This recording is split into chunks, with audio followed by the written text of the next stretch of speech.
Hello, everyone. This is well, maybe not the first game, but it's in the first slot of GauntletCon 2019. And tonight we are playing Monsterhearts 2, the Ballhir setting that you can find in Codex Code. My name is Don McCarthy. My pronouns are he, him, and I will be emceeing this game.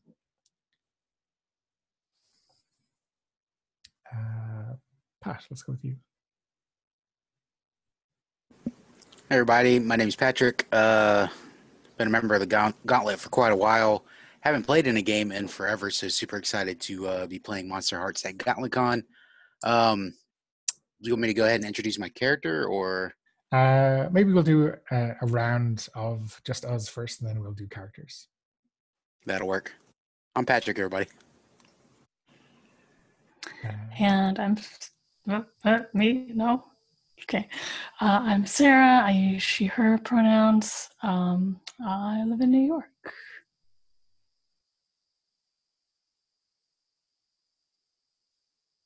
Hi, I'm Adrian. I live in Germany. I use he, him pronouns. Yeah, this is my first game at the Gauntlet, not just GauntletCon. I'm looking forward to it. Fantastic. So, yeah, let's go around in the same order again and give some quick character intros. And then once we have all the intros, we can go back around and do some backstory and establish that messy history. Okay, so it's not surprising I named my character Patrick since we are playing in Ireland, and that's my actual name. So yes, my character is Patrick Lynch. It's a he, him, is a ghoul. Was once sacrificed to the Serpent of the Lake. Not quite clear on how long ago that was, but I think we'll figure that out during the backstory part. He currently has 2 hungers because one of his moves is what the right hand wants. So his 2 hungers, one hunger is to cause fear, and the other one is just for pure thrills. Also has the move ending, so likes to tell other people how he died. And that's pretty much all I know about Patrick Lynch so far. He's kind of gaunt, really skinny. Perhaps looks like a corpse. Has hungry eyes and a not warm smile at all. It's actually kind of chilling type smile. So yeah, that is Patrick Lynch.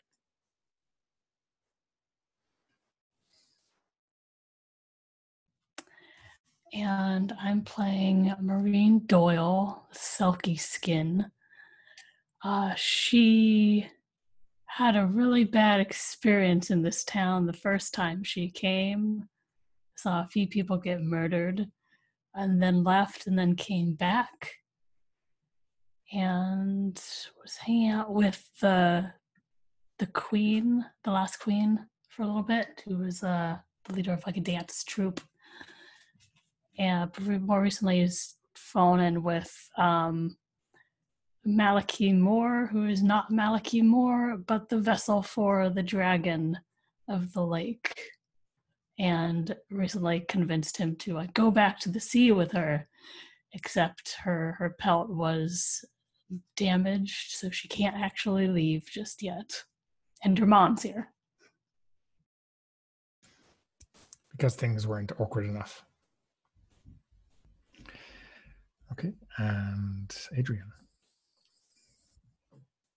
So I'm playing Sean Fannon, a ghost playbook. Also he, him pronouns. And he was trying to stop the Murrays from taking over. What is it? The Moors. Moors from taking over all the localities and all the stuff that the Fannons have historically been running in the town, and there was a struggle and an accident, and he was tragically killed. And I was trying to figure out how to come to terms with this new situation. And he is a ghost with got the transference move, listening to someone else's struggles. They might heal, transfer harm to him, and limitless classical ghost move, walking through walls and flying.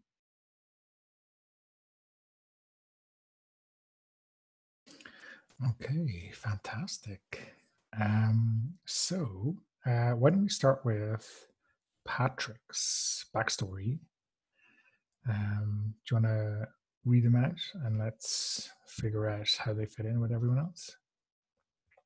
Sure. So the first one is, did anyone watch you die?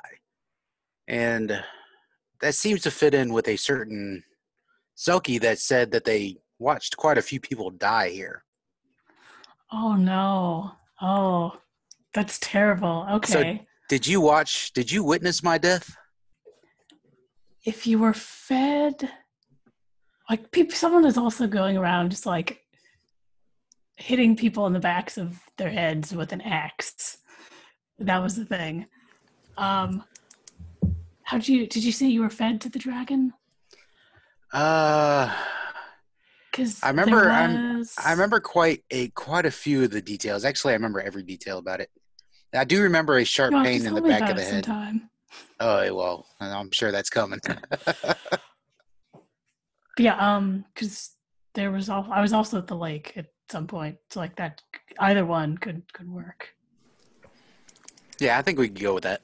So we each gain 2 strings on each other for that. Oh no. So you're going with fed to the dragon in the lake, or are you going with axe in the back of the head? I want to say Mirin didn't actually see the feeding to the dragon, but saw the axe to the back of the head. So maybe saw the body being kind of slowly dragged out or pushed out into the water and submerge. Okay. Yeah, I can see that.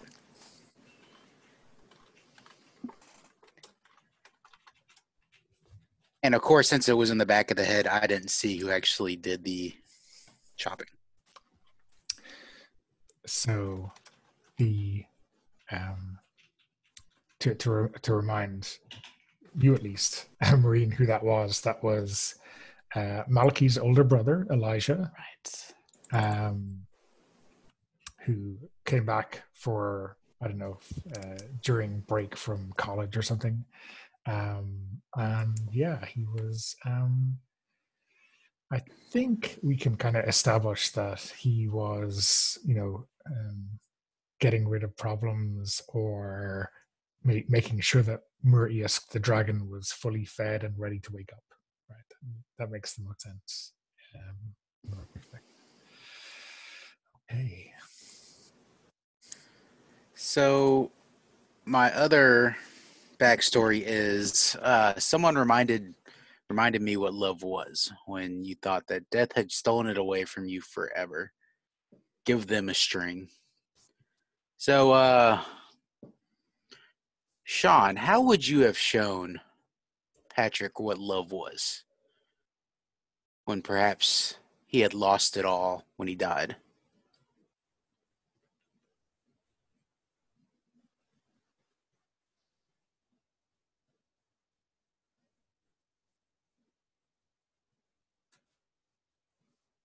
Maybe trying to show that love for one's own family is actually more important than love for like a romantic interest, and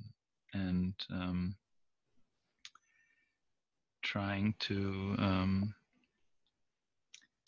to basically maybe get you reconnected. Maybe you have some distance to some important member of your closer family, and you basically I was trying to convince you that that's where you should be focusing your energy on now that you're in this new situation, like trying to reconvene with either your maybe a mother, a father, a brother, sister, something like this. So you see me as like an outcast from my own family, and you think that I should try to make that connection? To reestablish that kind of love in your life with your family. Um, did you give me an example of that? Is there like, what about your family? Did you show me? Yeah, basically, maybe Sean has a really good relationship with his father and always tries to foreground that and kind of making kind of trying to not make people see that his relationship with his mother is actually pretty conflicted. And so this is kind of the one that I would have tried to show you. So maybe your conflict is with the father in your family, with your father. Okay. Well, you get a string on me for that. So you'd put that on your sheet. Okay. Okay. I'm sure I'll ask some awkward questions about that whole thing later. Maureen, what about your backstory there? So skipping the someone has repelled one. The other is you watch someone swimming, gain a string on them. This could be really, really awful if Patrick went swimming in the place that he was killed at. Although we do already have 2 strings on each other, which is a lot. Sean, do you think you've been swimming? And was it in the lake or the ocean?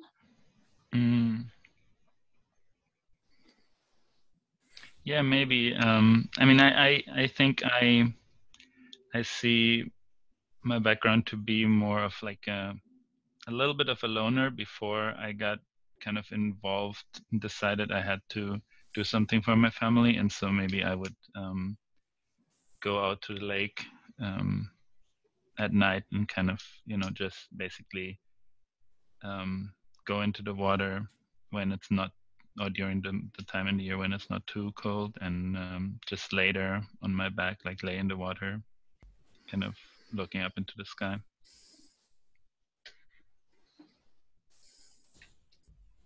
So in a lake that is, definitely according to the rumor mill, or village gossip, is definitely dangerous to go to. Sure, but wasn't it my family who bound the dragon in the lake? Yeah. So what's the deal with that? Is that rebelling against the family, or is that the fans are safe anywhere in town? What's the spin on this? Maybe that's kind of a feeling of safety in a certain sense, and that's maybe also one of the things that got me, like that prompted me to get involved in all of this. That this kind of sense of security got disturbed by the recent things that happened that disturbed this kind of peace. That I thought I owned the lake basically, and that part of the town, and now things obviously have become more difficult and not so safe anymore, and that prompted me into action. Okay. Well, I think we're about to find out. Sorry, I mean, in terms of that swimming, before we get on to Sean's death, is there anything that you want to say strikes Maureen about his swimming, or? So are we saying that it was while the dragon was in the lake or after?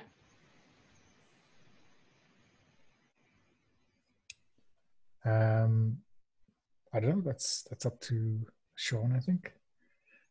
Maybe it's both. Yeah.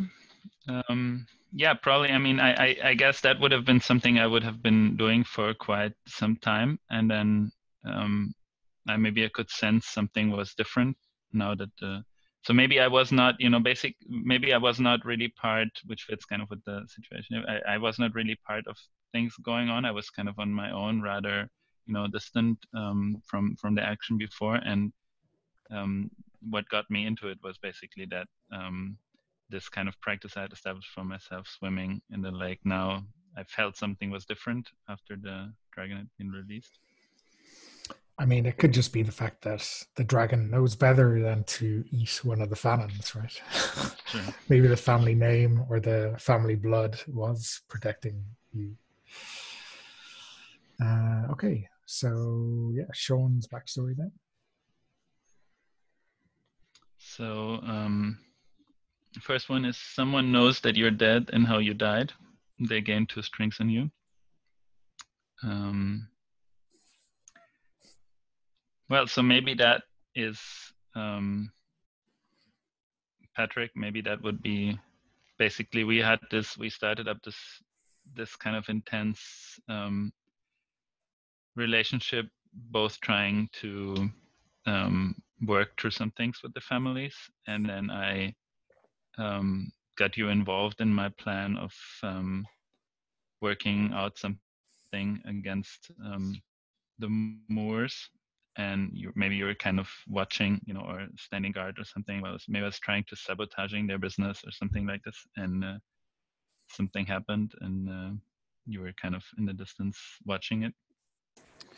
So the question is, was I already dead at this time? Was I already a ghoul, or was this before my demise?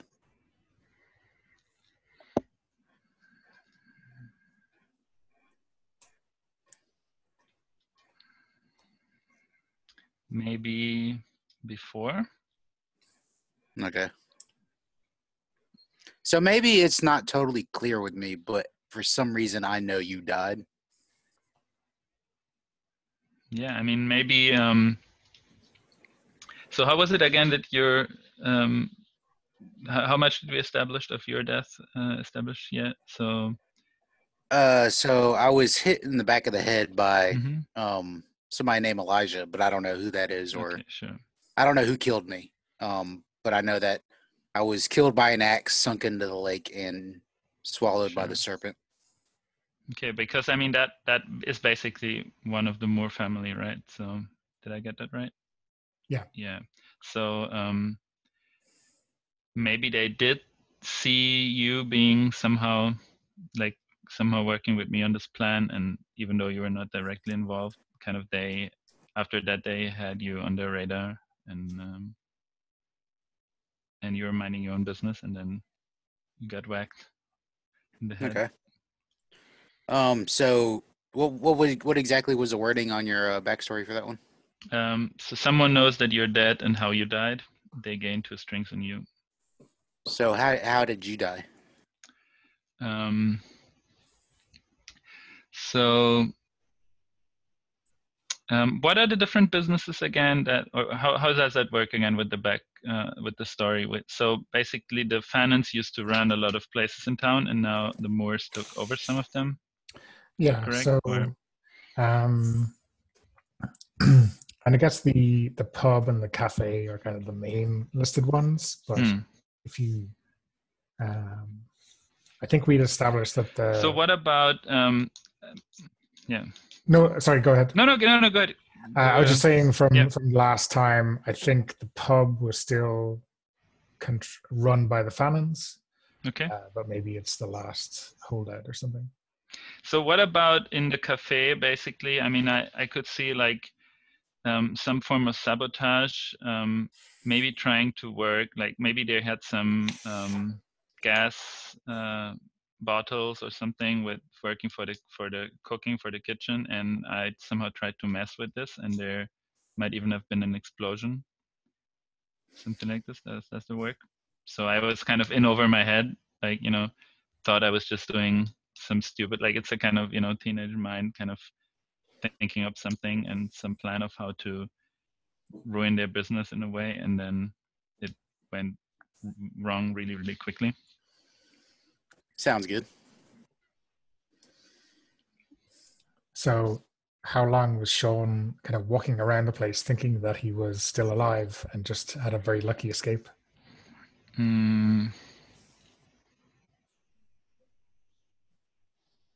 Well, I think maybe he just recently came to terms with that like maybe just a couple of days ago.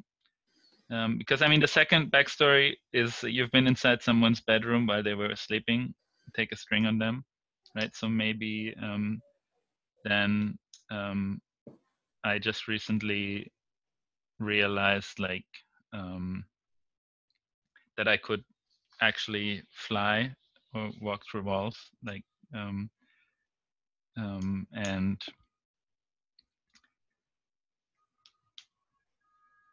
maybe that was something that Sean would be using to really find out some more stuff about some of the people in town, some of people he had been maybe watching from the distance, kind of being interested in, and realizing that now he had this completely different possibility of finding out stuff about people in the night, and spending, basically, since he realized that, spending the last couple of nights actually just picking some people from the class and kind of watching over, or at least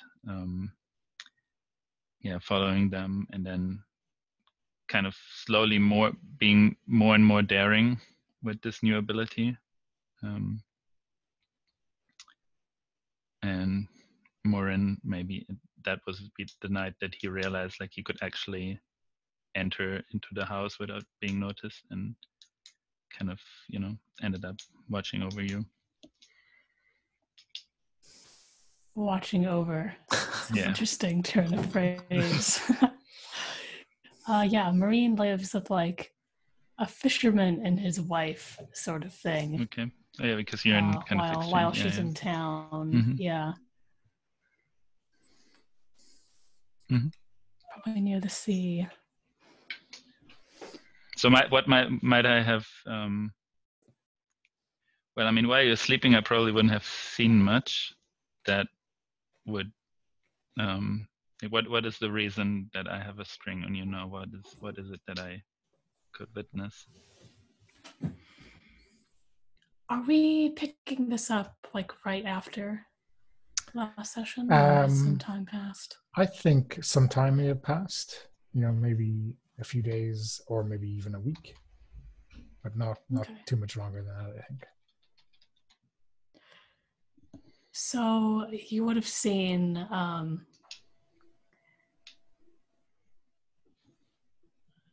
my skin, right? Hung up on a wall, drying, and she's trying to repair it or whatever. And also just her asleep. Okay. And she's not got a ton of stuff, but like bits of sea glass that she's collected and put out on a table. And little bits of driftwood that are in interesting shapes, that sort of thing. Great. Yeah. And probably some CDs of really bad, strange sort of music.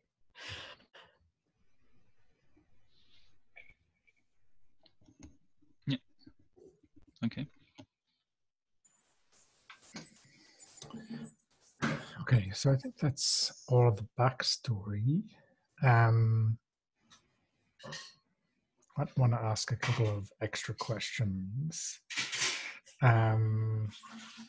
For Patrick, have you, I guess, having seen, having tried to investigate maybe who might have murdered you, do you think you've gotten to the realization that the Moors had something to do with it, or have you noticed something about Maliki himself that strikes you as very, very odd? I would say that, my memory of Sean's death has me on the Moors trail, but yet at the same time, I don't trust the Fanons for some reason or another. I don't know exactly why, because maybe I saw Sean die, and I know I'm dead. Sean should be dead too. But we're both somehow walking around.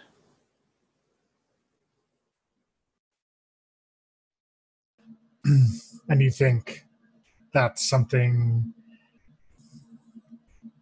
Do you think that's something special about the Phantoms that saved him, whereas your story is completely different? What's kind of your internal monologue on that difference between the two of you?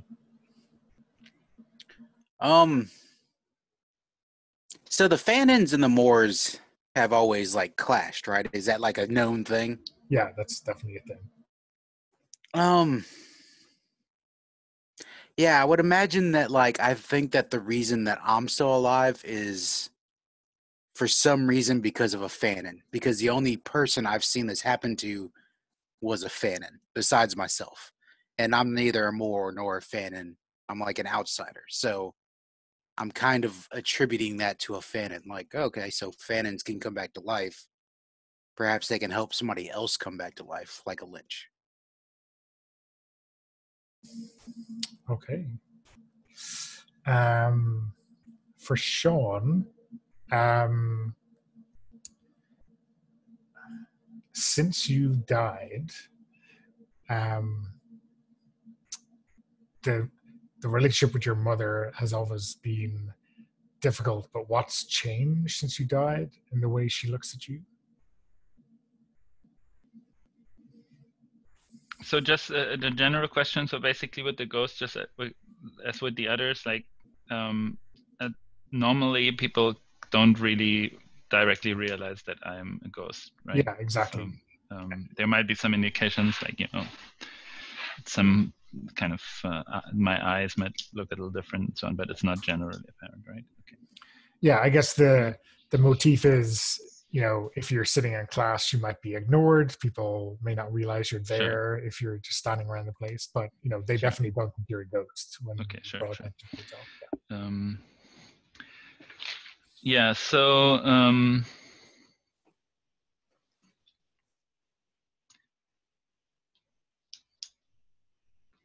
I probably I've started I originally ignored that relationship or the problems in that relationship more, and only now recently, because I've realized just a couple of days ago that I probably died in that stupid plan of mine. I really am now interested in, like, I'm on the one hand, I'm more interested in kind of working on this relationship with my mother, and the other hand, I'm devastated that it's basically too late. Like, I'm confused.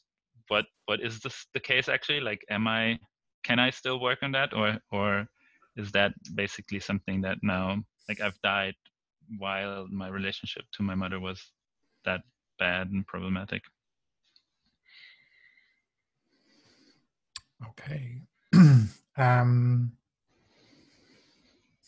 And Maureen, I guess you're just waiting for this pelt to dry, right? To become seaworthy again. Owen had messed with essentially the pH balance of it. He poured bleach on it or something stupid like that. Yeah. And there's the whole scene at the door. Yeah, which was pretty messed up.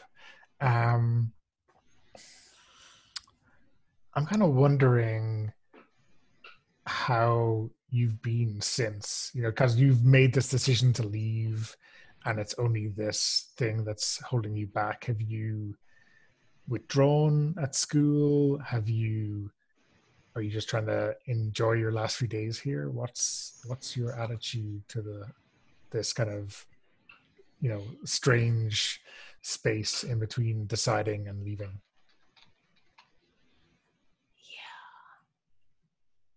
And my mother has gone back, I assume.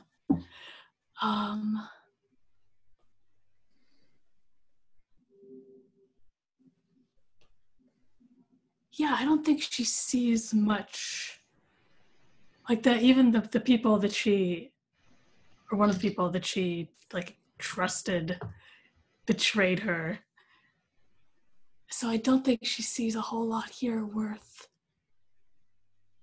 anything anymore.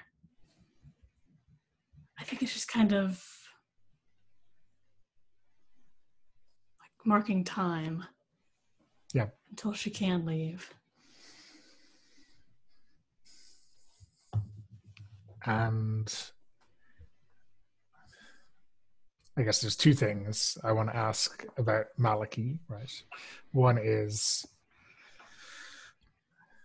if you think he has decided to leave as well, what about his behavior makes you understand that kind of in a way more powerful than him just saying it?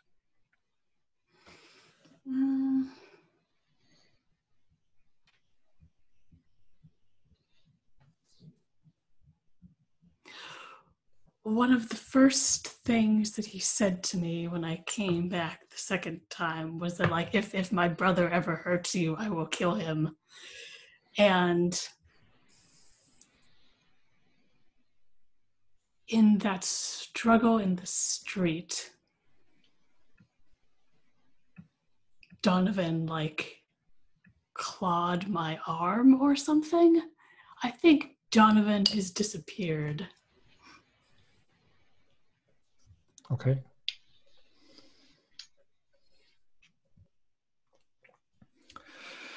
Well, that's ominous. Okay.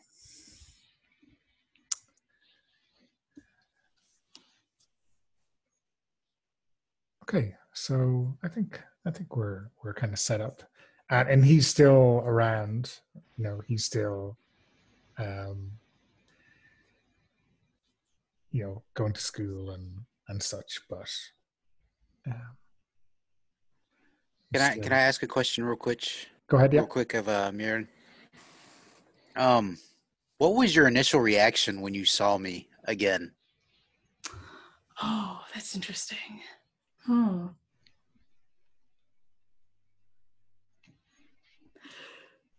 When she saw you die, it was as much like panic and fear for herself. Like she was just running and trying to like get away, get back home.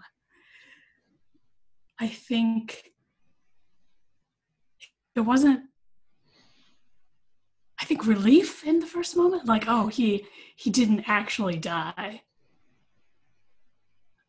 And then if it came out that you did in fact die, it's just like sorrow. Like this place failed you as much as it failed me. Gotcha. I was just wondering if that would be something that I had seen, like when you first noticed. Oh, definitely. She's not super great about being stoic. Okay. Got it.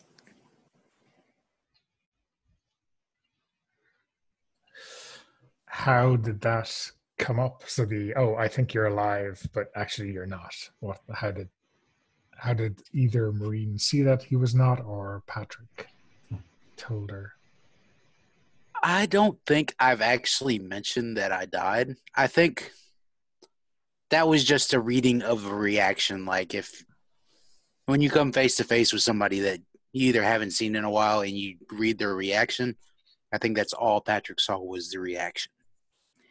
I think she's probably actually said something to you to the effect of like, oh, I'm so glad you made it, or something.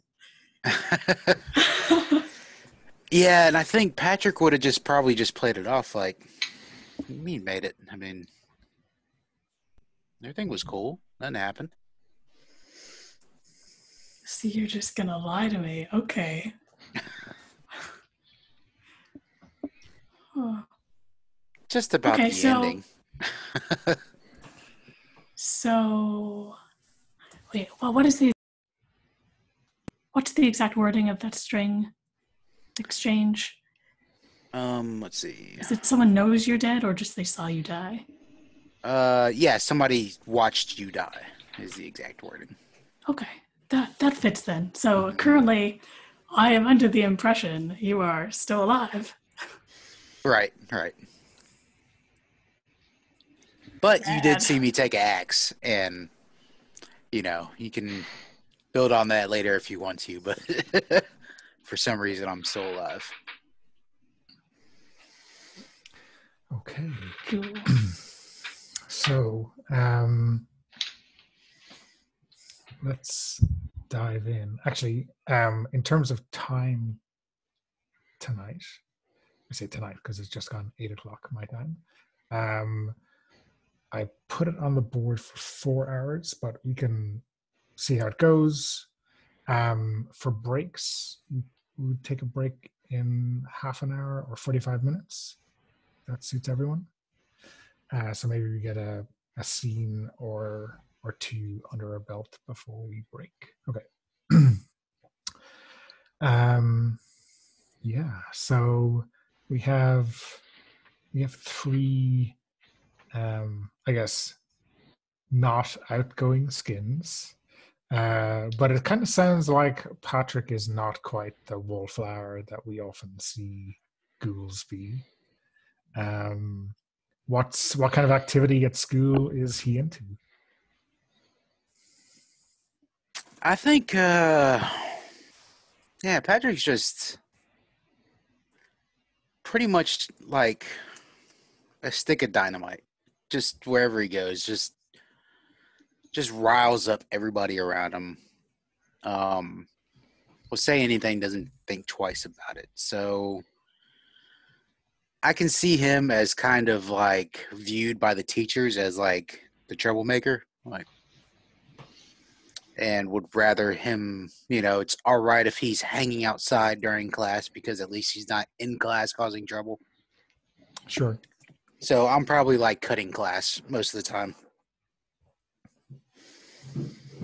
So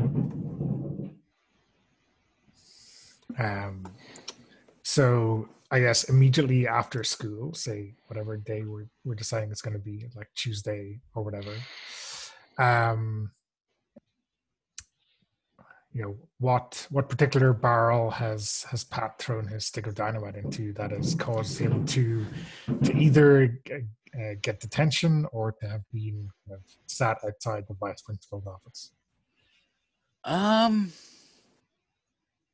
probably trying to start shit. Like, I don't like, since this is my first game, man, I'm not really, in tune on the side characters. But is there like a side character Moore and a side character Fanon I can pit against each other? Yeah, there is a Tig Fanon who is kind of a cousin offshoot of the family, who is certainly able to get into trouble by himself. So yeah. Yeah, so perhaps I'm trying to pit. It's a he. Yeah. You said his name was. What would you say his name was? Tig. Tig. Yeah. Yeah. Perhaps I'm pitting Tig against Elijah. Like I'm telling Tig, like, yeah, Elijah said you're worthless, dude. Like, you're out of this town. So, I guess Elijah was kind of cast as an older kid, but Malachi Moore is definitely pittable. Maybe it's Malachi then. Yeah, makes more sense. Okay. And I think I'm wondering where Sean and Maureen are when this baiting is going on. Are they in a position to overhear or not?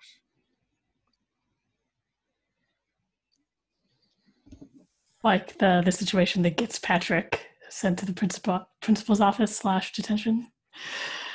If it happens in class, I think Maureen's definitely there. Okay. Yeah, I think me too. Okay.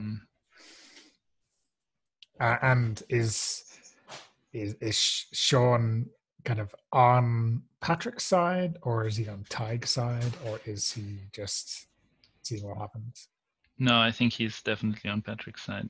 Okay. So yeah, I think I'm wondering what's the kind of match that sparks the tinder that will for sure set Tig off. Well, what do I know about Tig? I mean, he's kind of easygoing, right? But he is maybe provoke. He can be provoked because he's not the most important fanon around. He's just an also ran. But yeah, wouldn't be too hard to set him up against the Moor, especially if they're kind of attacking the family. So Yeah, so perhaps I say, Malachi says, if you ever, for some reason, met your end, none of the other fans would give a shit. They don't need you. What? Did Malachi said that? Yeah. He didn't say it directly to me. I just overheard it. I figured you'd want to know.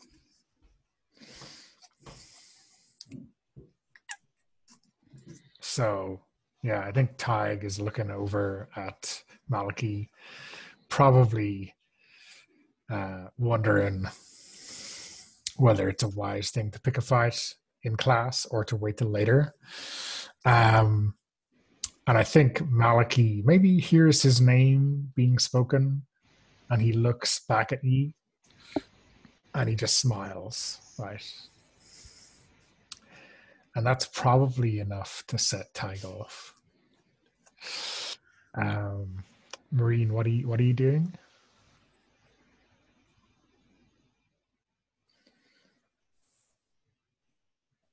He's a fanon, which means at some point he definitely kept company with Owen, and not feeling too pleased with Owen right now.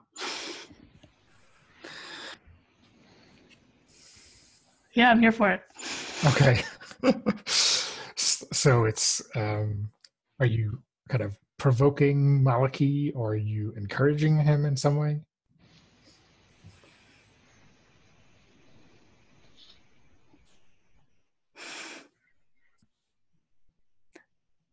Not quite yet, but like if he stands up to go over there, I will come with him.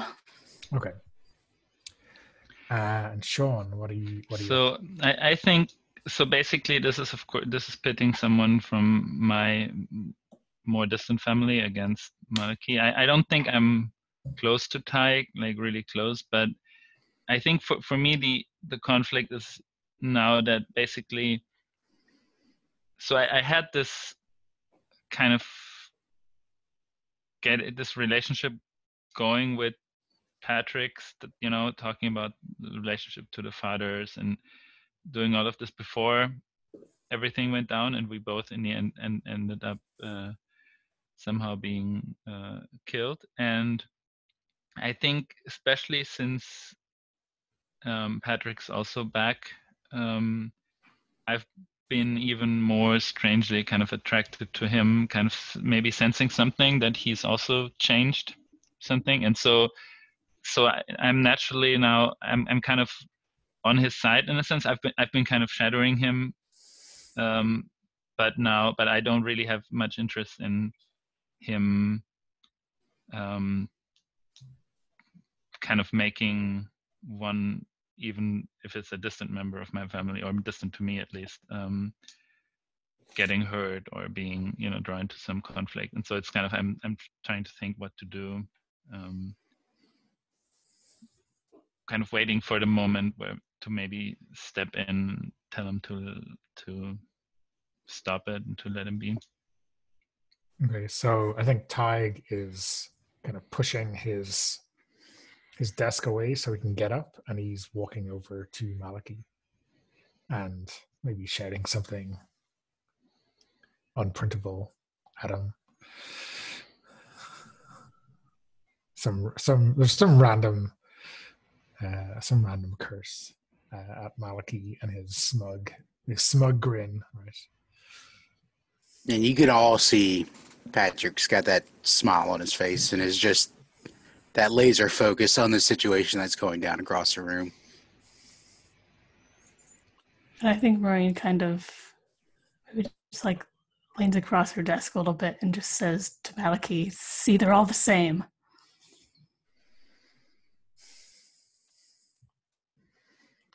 So yeah, you trying to? Is this a move? Are you trying to provoke him in some way, or Sure. Why not? I think like to, because he's talked a lot, but I haven't seen a whole lot of action. sure? Okay. So yeah, I guess you're turning him on, right? By espousing that he beat the hell out of a Fanon.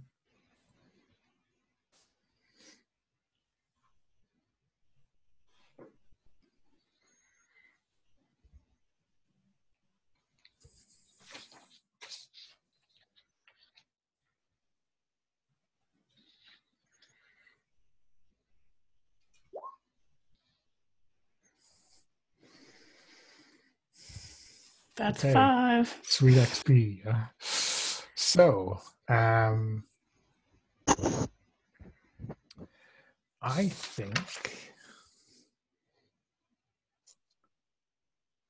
think he looks at you, and you can kind of see his reptilian eyes blink, and you almost kind of get a sense that his teeth are growing into fangs, and he nods almost imperceptibly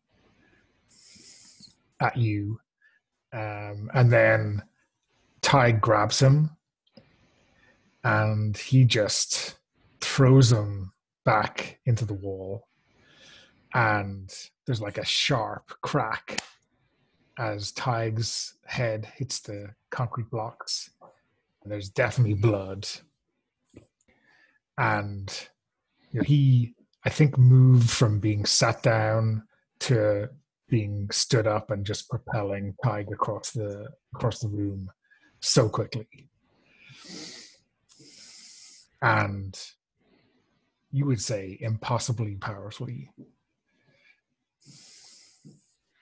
And he doesn't even gloat, right? He doesn't follow up. He just sits back down and looks over at you and says, just because Donovan caught me by surprise once, that's not going to happen again. And I think even if that's the way it happens, the teacher is standing at the door, having seen this, and maybe it happened too quickly for them to intervene, and it's like, there's a bit of chaos erupting, and Ty gets sent to the doctor to get after. He looks pretty bad, and I think Malachi and obviously, Patrick gets lumped in for this chaos as well, because he's well, maybe you're not. I get the impression that Patrick is sitting at the back with a shit-eating grin at the Yeah, I chaos. think you Yeah. probably actually heard me like giggle or Okay. laugh Yeah. when that happened.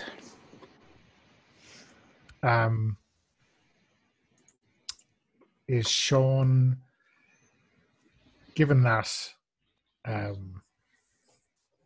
Tig just got hurt, how does Sean feel about that? About what Patrick did, like the kind of this violence that your friend has organized? Pretty conflicted, I think. I think the problem really is that Sean really wants to stay on Patrick's good side. Like, he feels that Patrick might now be some, like, one of his or one of the few people who might understand what he's going through. But on the other hand, the loyalty to like the Fanon family is like really. He's really thinking like how could he say something about that to try to stop something from this becoming a regular occurrence without kind of being shut down by Patrick or this kind of developing thing between them, this developing friendship or whatever, being jeopardized. So is that is that something you're going to speak to him about, or is that something you're afraid of kind of tearing you apart right now?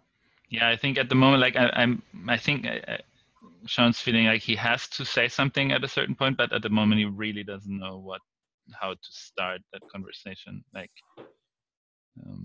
yeah. Are you like looking at Patrick right now, like? Yeah, I think with the gears turning in your head. Yeah. Patrick looks and he's like, "What?" Leans back in his chair. Yeah. I'm saying, hey, it's really unnecessary. Like, I am. He's part of my family, and you know how I feel about that. I've been trying to tell you about family. Like,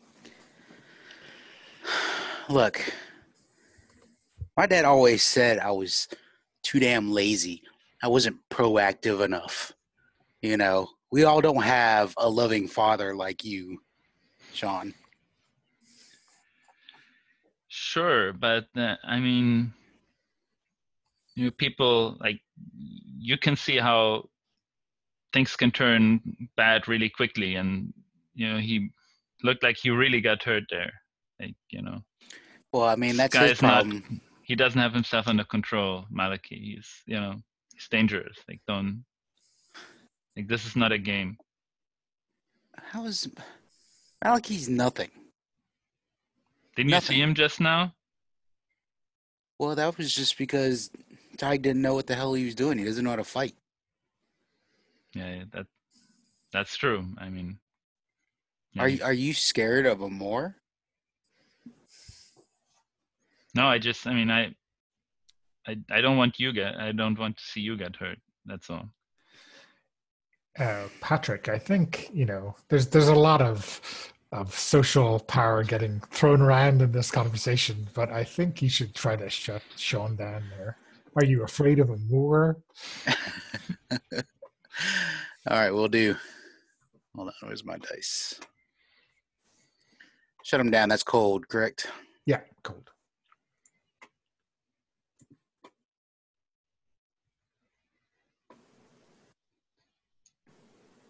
Let's see. That's an 8. Okay, so on Schutzen, then on a 7 to 9, you get to choose one of those from the list. So they lose a string on you. If they have no strings on you, you gain one on them. They gain a condition, or you take one forward. And in return, you come across poorly, so Sean will give you a condition. So you can choose from that list first. Let's see.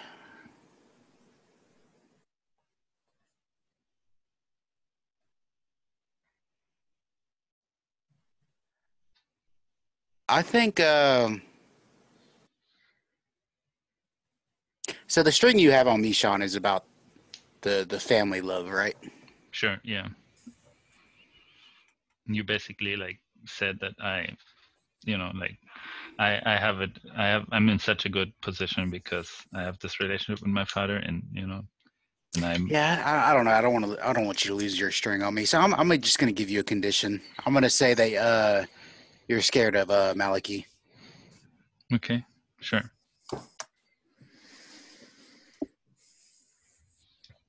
And in return?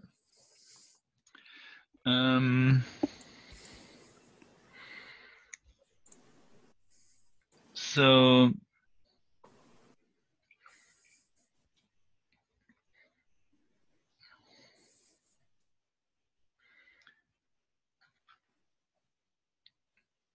yeah, I wonder whether you also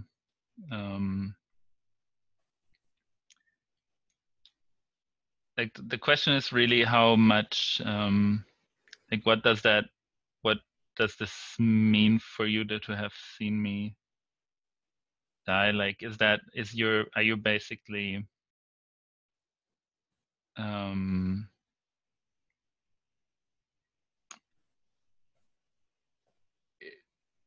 you're kind of saying that, asking me if I'm afraid, is that more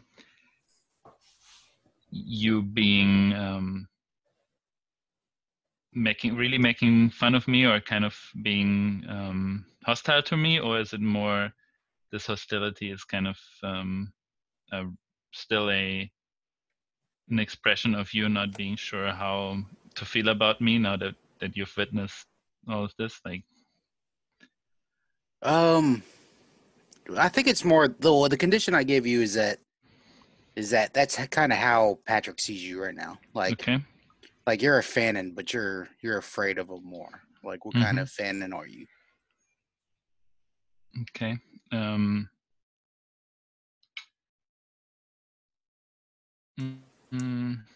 So what about your kind of arrogant, or like, you feel like you have the upper hand over me? Is that like you're sure of yourself, maybe? Overconfident? Yeah, overconfident. Yeah. Okay. Yeah, we can do that. Yeah, that works. Okay. I think after the kind of medical attention is arranged, Malachi looks back at you, Maureen, and wonders, is that what you were expecting? Or is that what you wanted? You just want me to burn this town down when we leave, do you?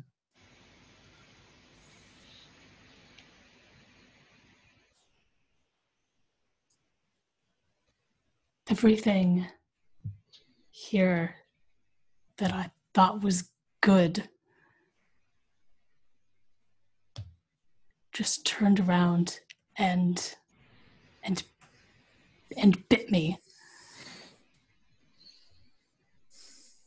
It's time for them to feel like I've felt. To be apart from the things you love, and to have parts of yourself stolen from you, and to be afraid.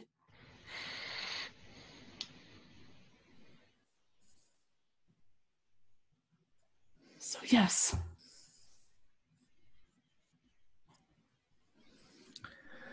Well, I guess we'll have to see what we can do. And she will lean over and take his hand.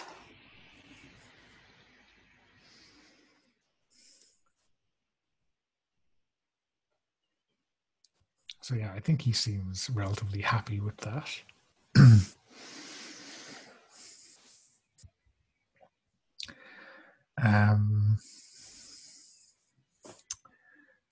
I think we should fast forward to Vice Principal's office. I think Malachi and Patrick are sitting in very uncomfortable chairs outside. And we might have a kind of mirror scene, if it makes sense, between Sean and Maureen. Maybe they're both kind of waiting for the other person in their coterie to get sent out. So maybe they're hanging around without hanging in the same place without hanging out with each other. Yeah, we get the shot of like in movies, the wall's kind of gone and they're sitting in chairs against the wall, and we're in the hallway on the opposite side. Yeah. So is it basically everybody else has gone home from school, and I think the other two have to be at the principal's office, and we're kind of awkwardly hanging out around because we're both waiting for. Yeah, I think that works. But we're not really wanting to necessary to engage. Yeah. So I think we'll give Sean and Maureen some time to think of an icebreaker and then dive into the vice principal's jargon. So, Mr. Brennan, Mr. Brennan comes out, and he doesn't call you into his office. He's kind of an older guy, maybe mid-50s. He's kind of been teaching here all his life in one way or another.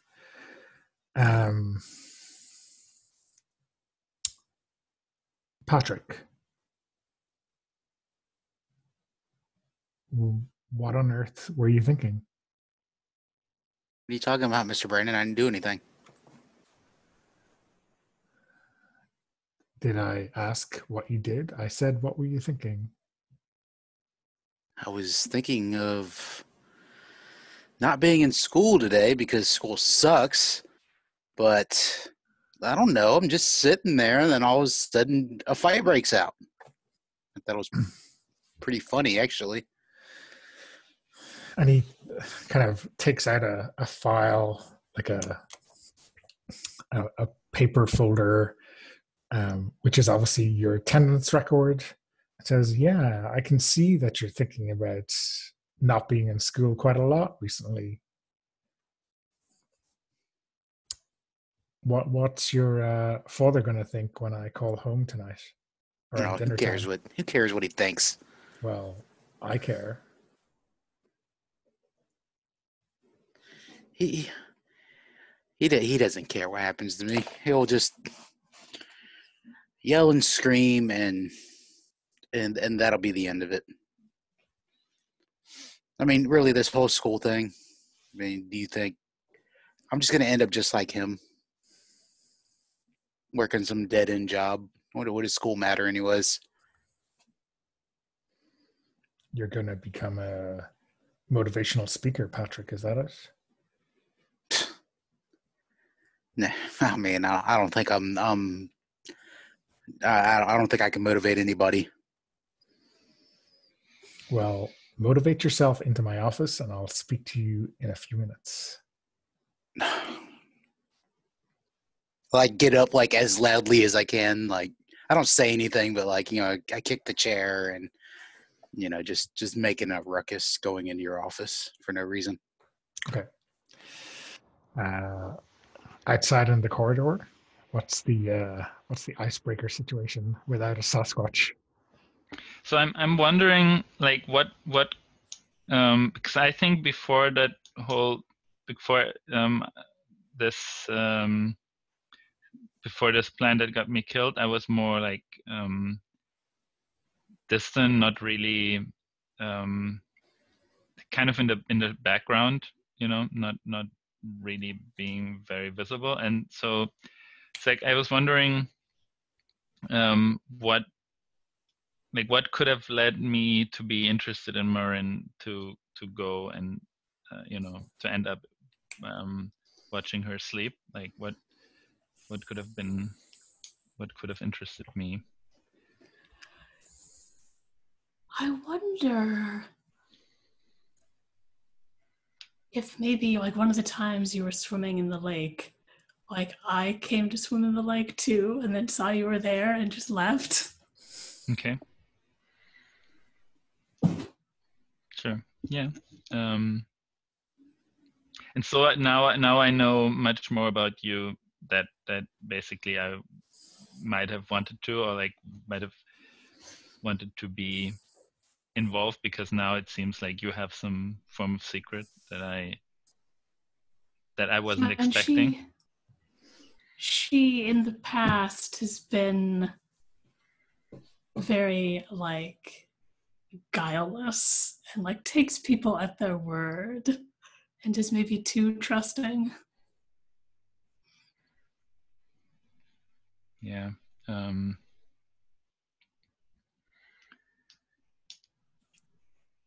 So maybe I think because it's just the two of us in the hallway there, and like we can probably hear a little bit of like Patrick seeping through the walls.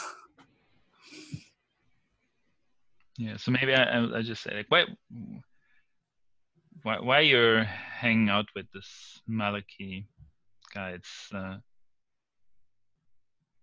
doesn't seem to be a good idea. Like, this guy's dangerous.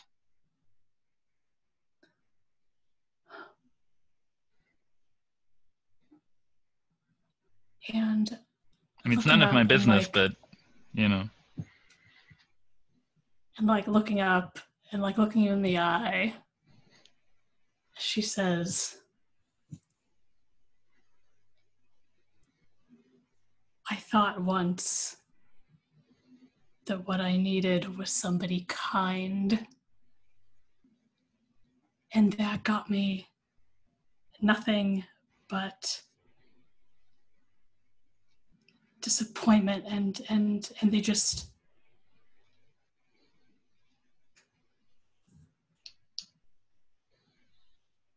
hurt me, and that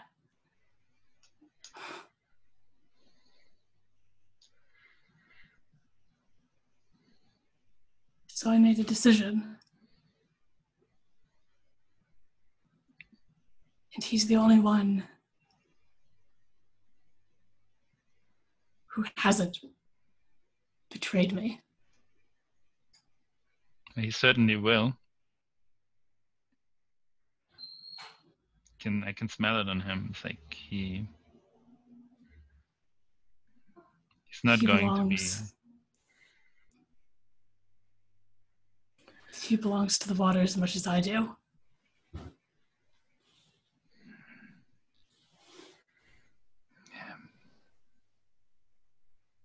Yeah, if you think so.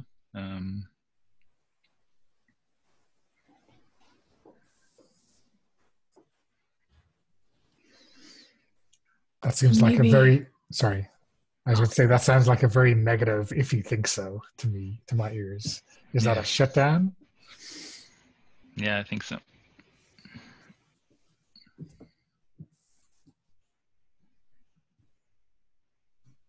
That's cold, right? Cold, yeah.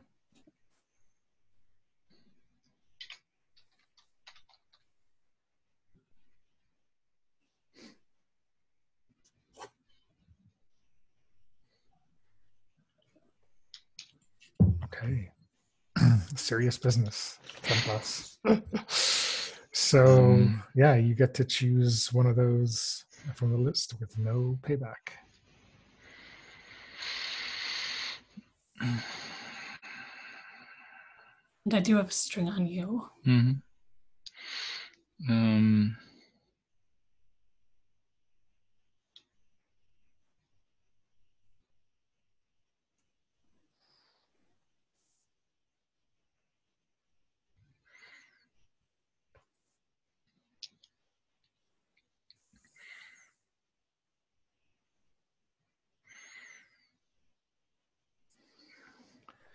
So is this something like too trusting or something along those lines, maybe? Yeah, I mean, I wonder how much Sean already, like how much he realizes that Malaki is more than just that. Like how much was that performance, like that violence, indication for him that there's something going on? I mean, yeah, it was pretty notable, I think. It's how we described it. So, you can definitely sense there's something else going on. He's not just a regular guy. So maybe it gets you thinking. Like maybe maybe like my warnings. I mean, you're quite confident that this, you need someone like him to be around you, but maybe you're questioning this decision. Like maybe that's the condition. Like you're thinking it over.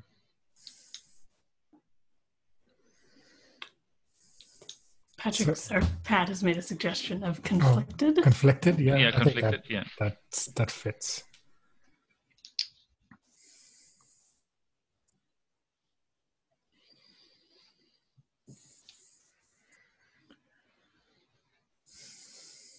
Okay, I think that's a good place to take a break. Do you want to say 10 minutes if that suits? Sure. So aim to get back here for whatever time it is, 47? 47. Okay. Cool. All right. Okay. See you See then. you then.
Welcome back.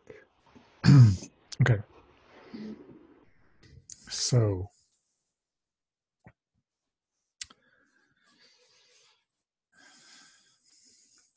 I think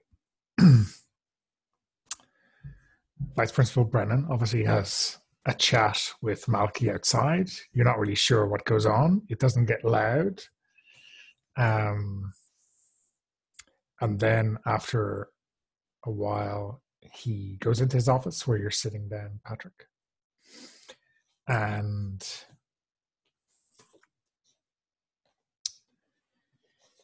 he kind of puts the file away and says, okay, well, I'm going to be calling your father later, and you're going to say he doesn't care what happens to you, but I'm sure that's not true. But what am I going to tell him? Yeah, what are you going to tell him? Because I don't even know what I did. Do you think this is the first time I've talked to a student, Patrick? You think I don't know what goes on? You think that Mrs. Murray didn't see exactly what you were doing in the class to provoke the incident? Well, I mean, even if I did provoke it, it's their choice, right? I mean, we're all in charge of our own actions. Are we? That's what you're going with. So you're 100% responsible for your actions. Okay, well, I'm going to put that in my back pocket and make you regret it. Yeah, but I didn't get in a fight with Malachi.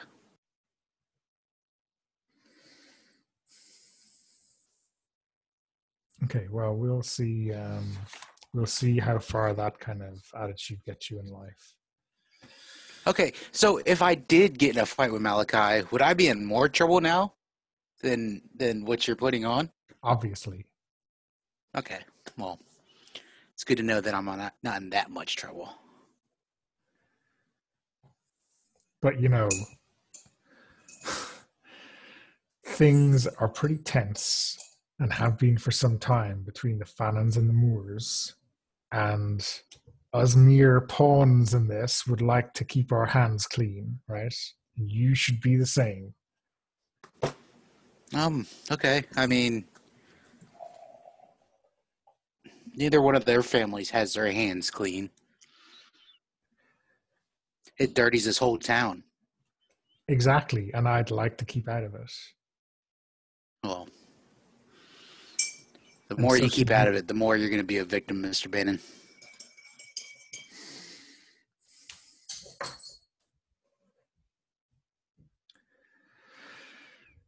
Okay, you can leave. Try not to pick a fight on the way out, and you can send Malky in. I just give you a thumbs up. I don't even say anything. I'm just like, okay, yeah. I walk out and I'm like, psst, psst, just not even saying his name. I'm just like making noises at him. Okay. I mean, he does not regard you like as an enemy, right? He's shrugging his shoulders like you're in this together, right? He's not saying, "Oh, you got me into trouble." Mm.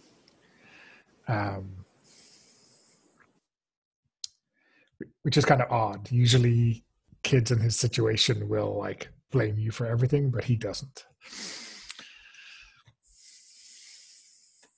Well, you gonna even look at me? Huh? Yeah. How was he? Normal. Doesn't know anything. Usual shite. Mm. Okay, well, I'll catch you later. Look. Like, what happened back in the classroom? You realize that was just all a big joke, right? I was bored. You sent Tig at me. However that came out, you'd have been happy, right? Yeah. I mean, you're not scared of Tig. I mean, look, you handled him. Yeah. I mean, you handled him like it was nothing. It was nothing. Yeah. That's what I told him. At least he tried to defend himself.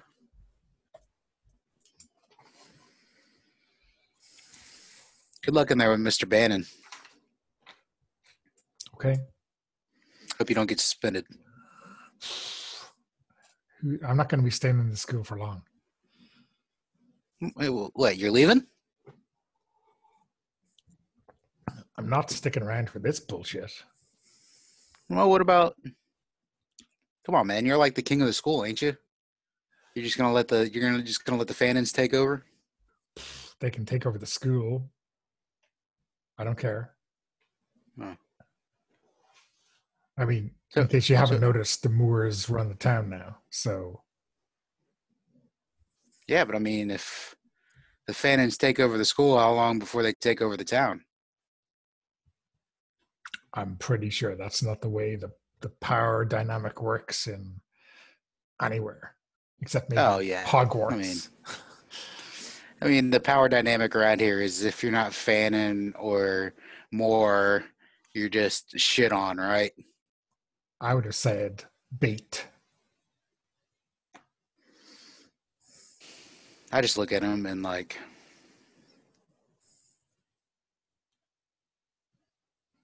I'm like, it's working in my head like bait. Okay, that's a very specific word to use around somebody that knows what bait is.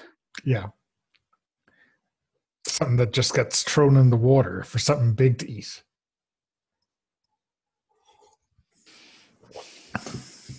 Yeah, I'm gonna try to shut him down. I'm just like, I don't explain why, but I'm just like, I look how you're just a giant piece of shit.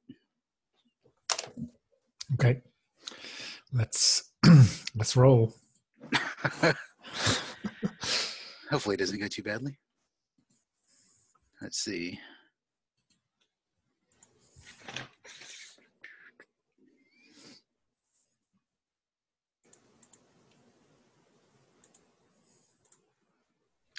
$11. That's a pretty good roll. So yeah, he. What are you going to do with him?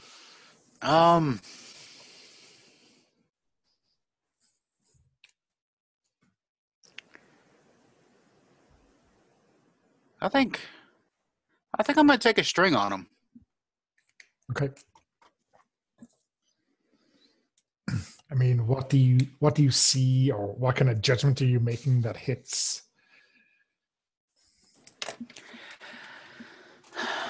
I think it has to do. Maybe it's like I'm just like,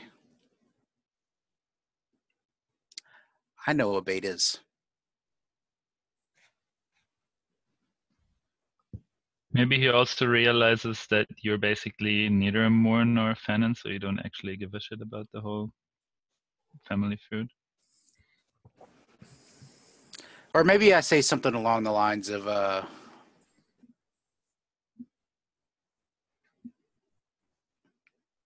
so you're saying that the Moors are pretty good at making bait. And I know all about bait. Maybe I can keep that a secret. Does he catch my drift what I'm trying to say to him? Well, he does, right? Because you take the string. Yeah. He gets your drift. Right?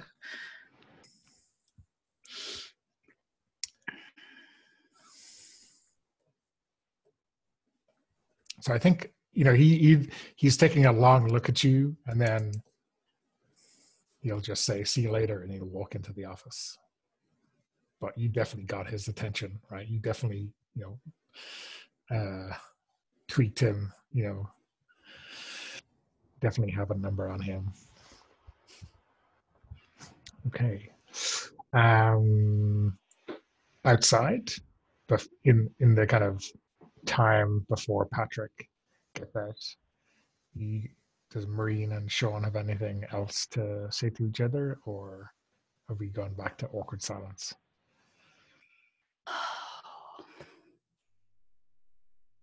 See, the last thing you said to me was like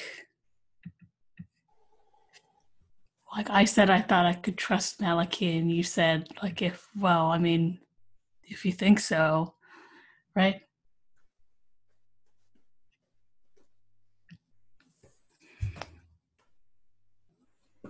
Yeah, I'm wondering if like Sean is. I mean, you seem to be interested in Maliki and Hisamur, and maybe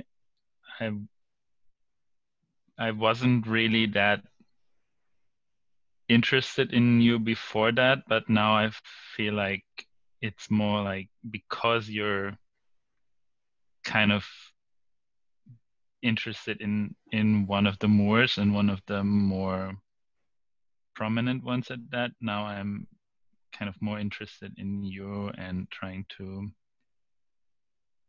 maybe not really in just in like in this connection you're having with him, like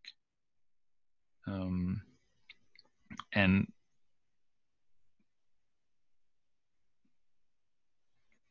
kind of trying to get you over on my side, maybe as like thinking about what could I do to bring you, What do you say? So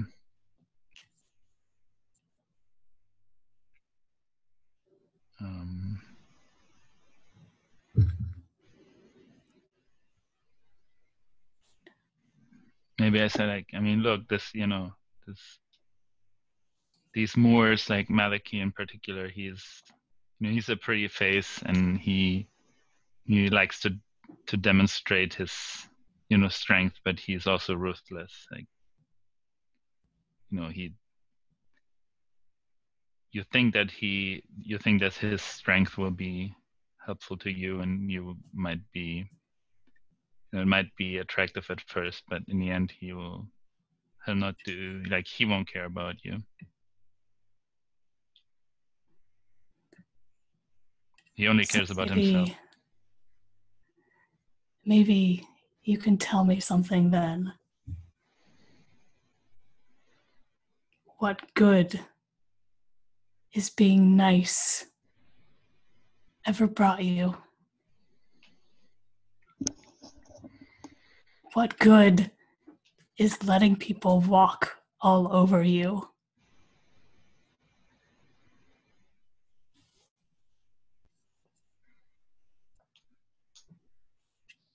What good is letting them do whatever you want because you trust them and you think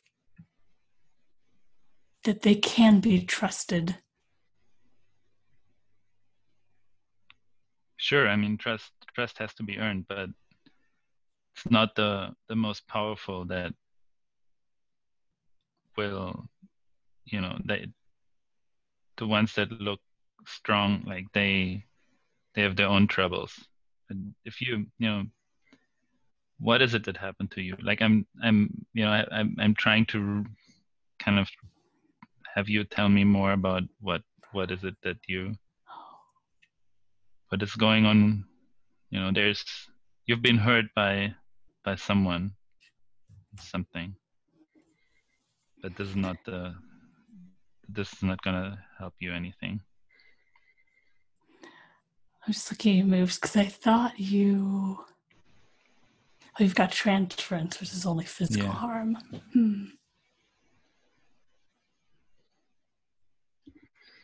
Yeah. I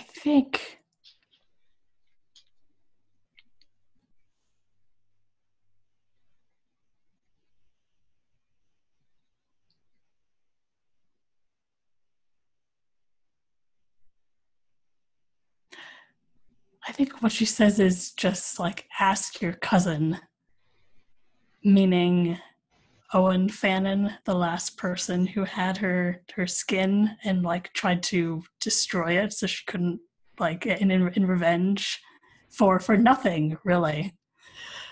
But I don't think you even in game would probably be aware of a whole lot of that. So it doesn't make a whole lot of sense. Okay, yeah. So but yeah, she just says, like, ask your cousin. Okay. What does he have to do with all that? Has there been trouble between him and Maliki? I think I'm going to the wrong direction. look, you think this town is good and is worth something, and it isn't. It's only going to disappoint you, and it's only going to hurt you, because that's what people do. And I shut you down. Okay.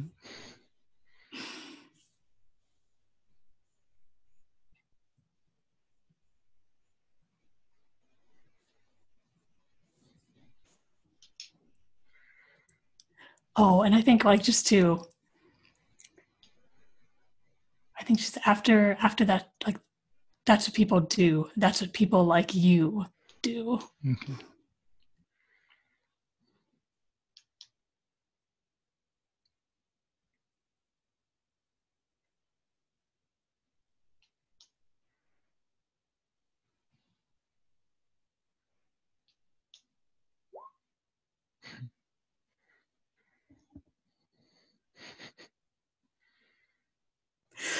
This always happens.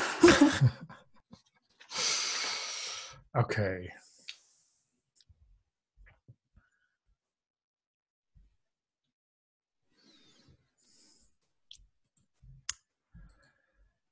Let me think about this for a minute and then have Patrick enter stage left.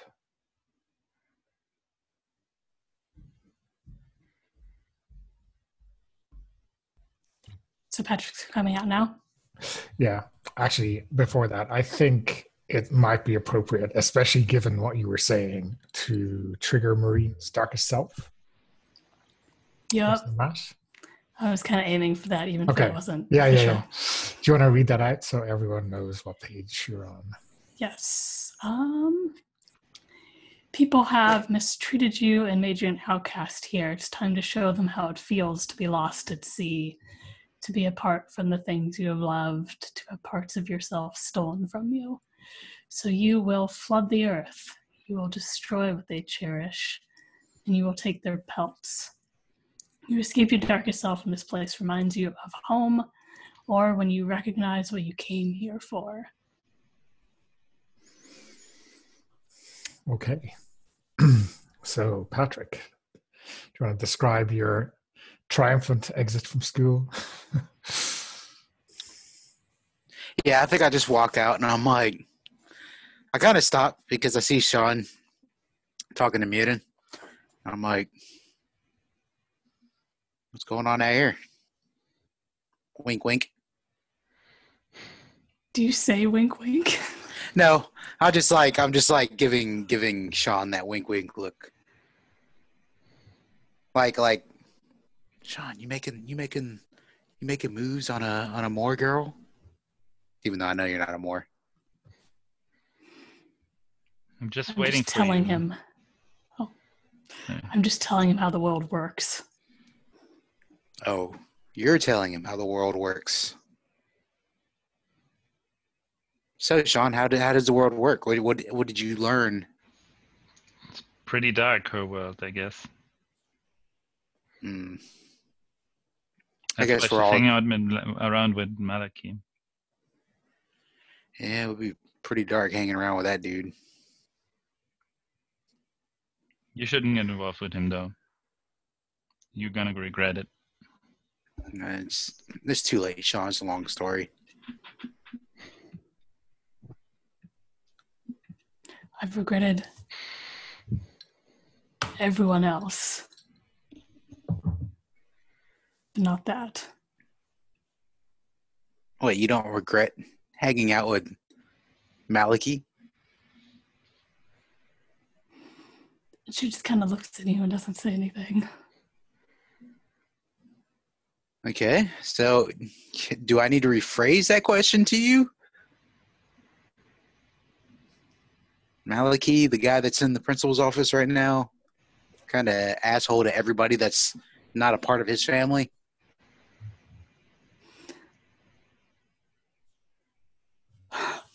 Oh, this is terrible. She just says, you don't know him like I do.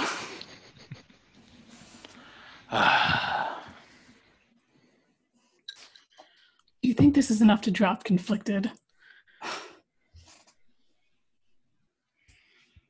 Yeah, I'm not sure that's as unconflicted as you can get in a teenage drama. Yeah. I think.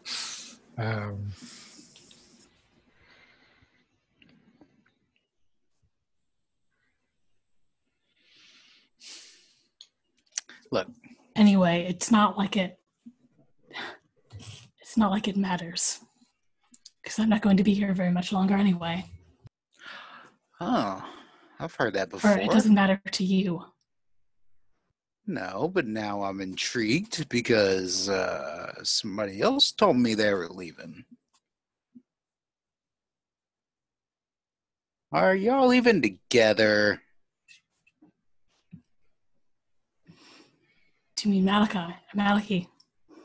Yeah, of course. You know what I'm talking about. Said he was leaving too.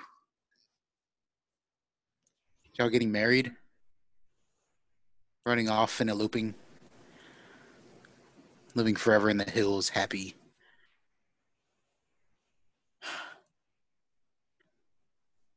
You don't really know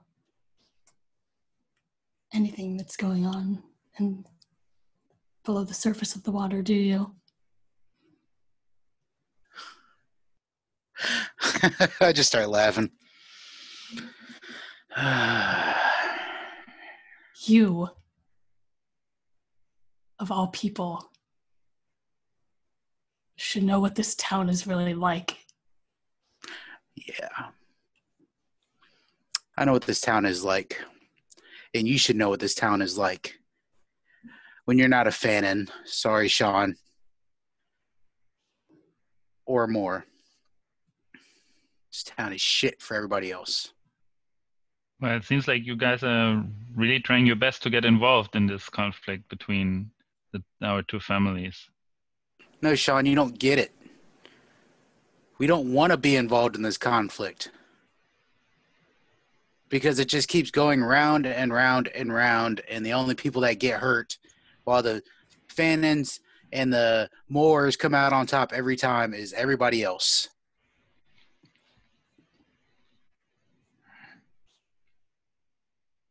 Maybe you should leave too. Yeah, maybe I should, but... You can't do that. Why, Sean? Well, I think...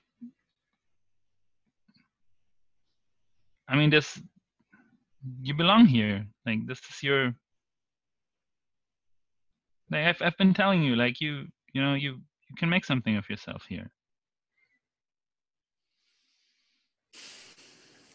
You just have to try a bit harder. It's probably not what you want to hear. Is the subtext in you can't leave here, you belong here? Is there like a you can't leave me there? Yeah, sure. Okay. Is that a turn on for Patrick? Maybe, yeah. I think I'm trying to tell him, like, trying to tell him that he means something to me. No.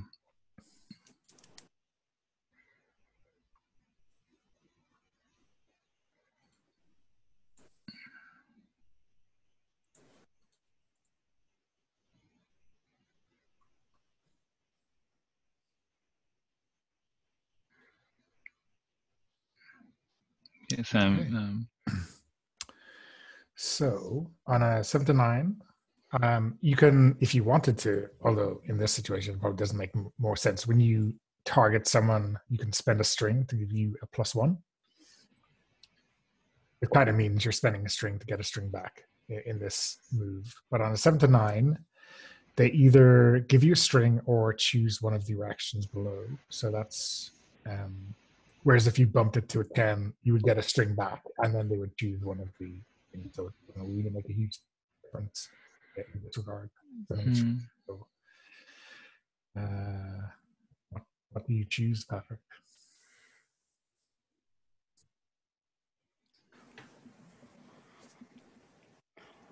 Oh, sorry. Did you ask me what I choose? Yeah, you get from to the choose list. from. Yeah. You can either give them a string or choose one of the reactions. Yeah, I think I'm just gonna promise something I think you want. Like Sean, I'm not going anywhere yet. What shit I need to get done around here before I go anywhere? So I'll be around. I'll be around for a while. Like these other two, they can leave. He's a Moor and she's obviously into him, so whatever. But you got to stick around. Yeah, I mean, the low birds can do what they want. If they want to go live out in the hills, that's fine. And there it is. Kind of looking at Sean. You were saying just now that you cared so much, and now it's just, do you get? Don't you see? Yeah, you're all the same.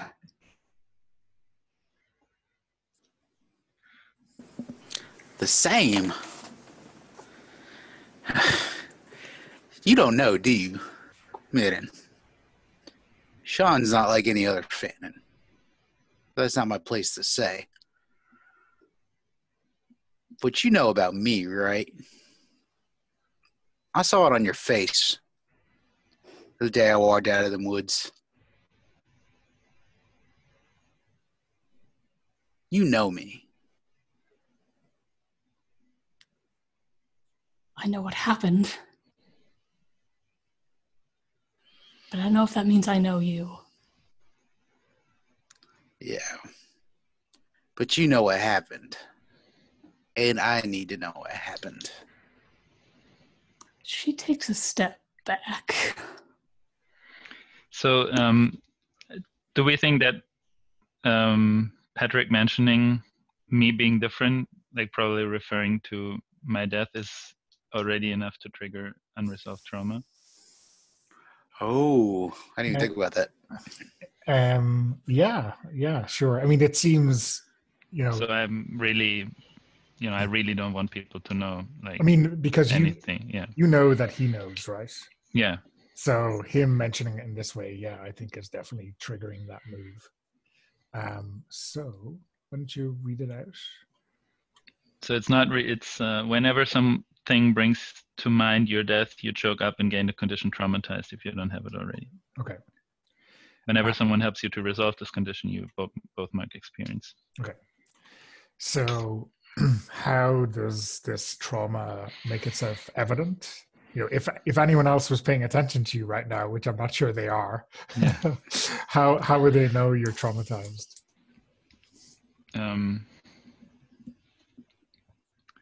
So, well, I think probably, drawing on what I said before, I become really withdrawn and kind of thinking about what does that mean to my family? Like my family doesn't really know yet, and I'm really afraid of what, like I said before, what my mother's gonna say, or how my mother's gonna react to all of this.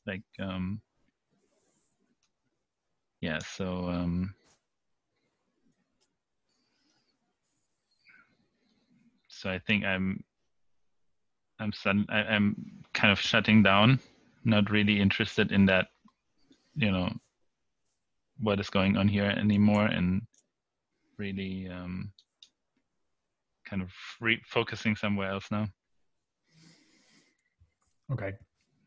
And is it noticeable enough for us? Like, are you just totally lost in space? Yeah, I think I'm just staring. Yeah.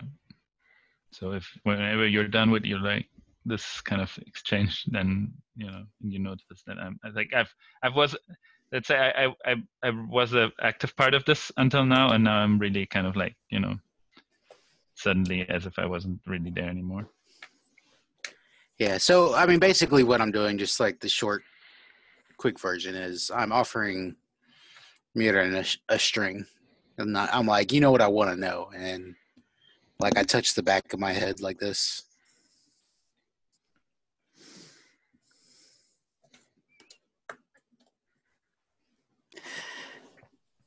I'll take that string. And then look over at Sean and then back at you and say, okay. And did we say it was it Isaiah? Elijah. Elijah.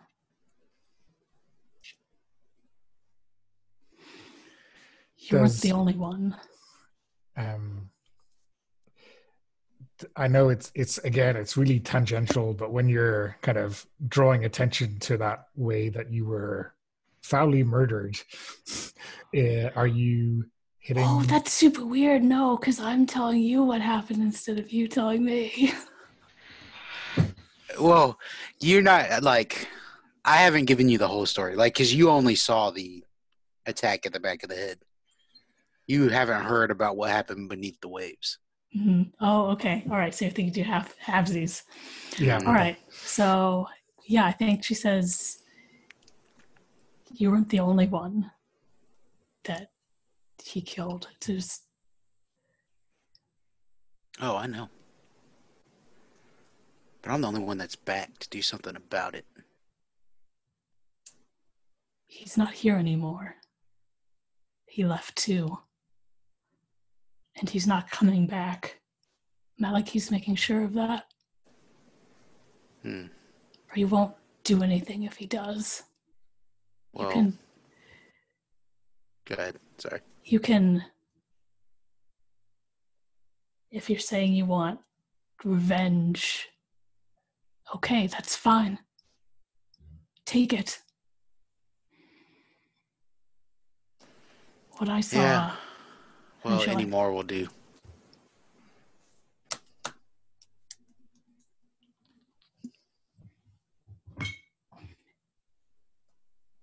And it's not just for me.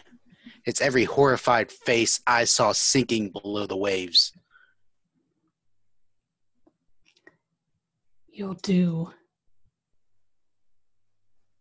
awful things when you feel trapped. I'm not trapped. For once, I'm free.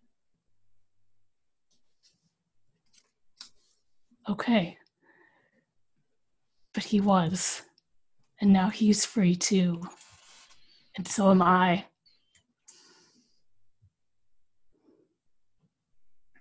So what, are you going to tell him?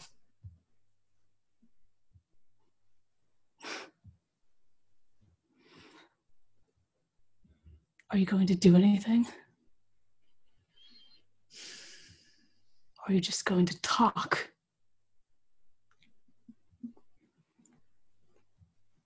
You shut me down. You calling me out. Sure, yes.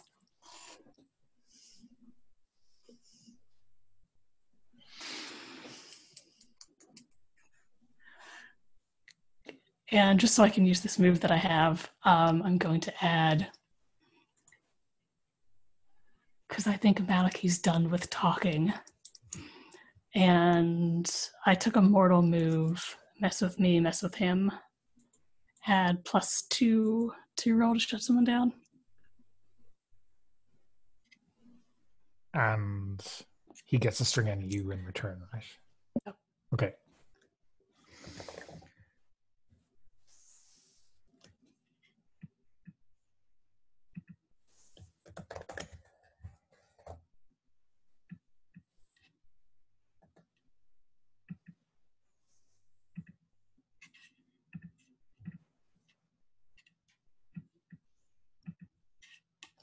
Whoops.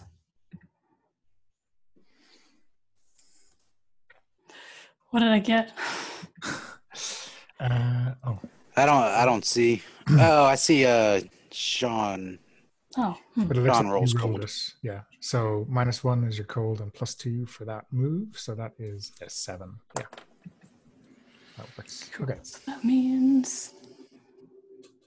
And we have strings on each other. So I will give you a condition and you can give me one in return. Okay.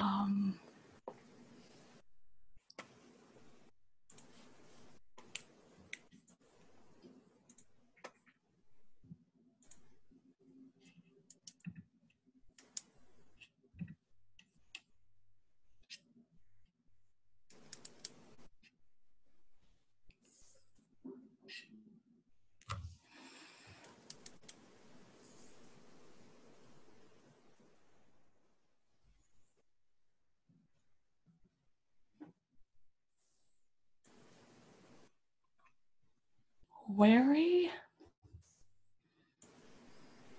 or threatened or all talk. I like all talk. All talk is good. Especially for Patrick Lynch. That's probably what all the teachers think about him. I think for your condition, I'm gonna go with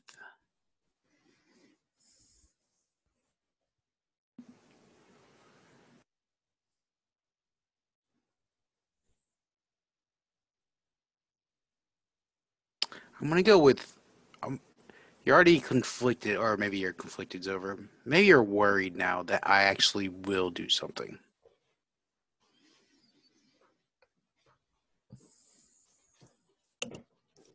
Cool. So at this point, I look over at Sean and see Sean just looking into the corner of the hallway, I guess. Sean, you there? Start like snapping near his ear. Yeah, I think I really gotta go. I've got to talk to my family. Okay. Malik is gonna come out soon. Like, I don't want to be here when he comes out. Yeah, I think Coming? I probably should go too. I look back at Mjordan and I'm like, it was a good talk. I appreciate that. She looks a little confused.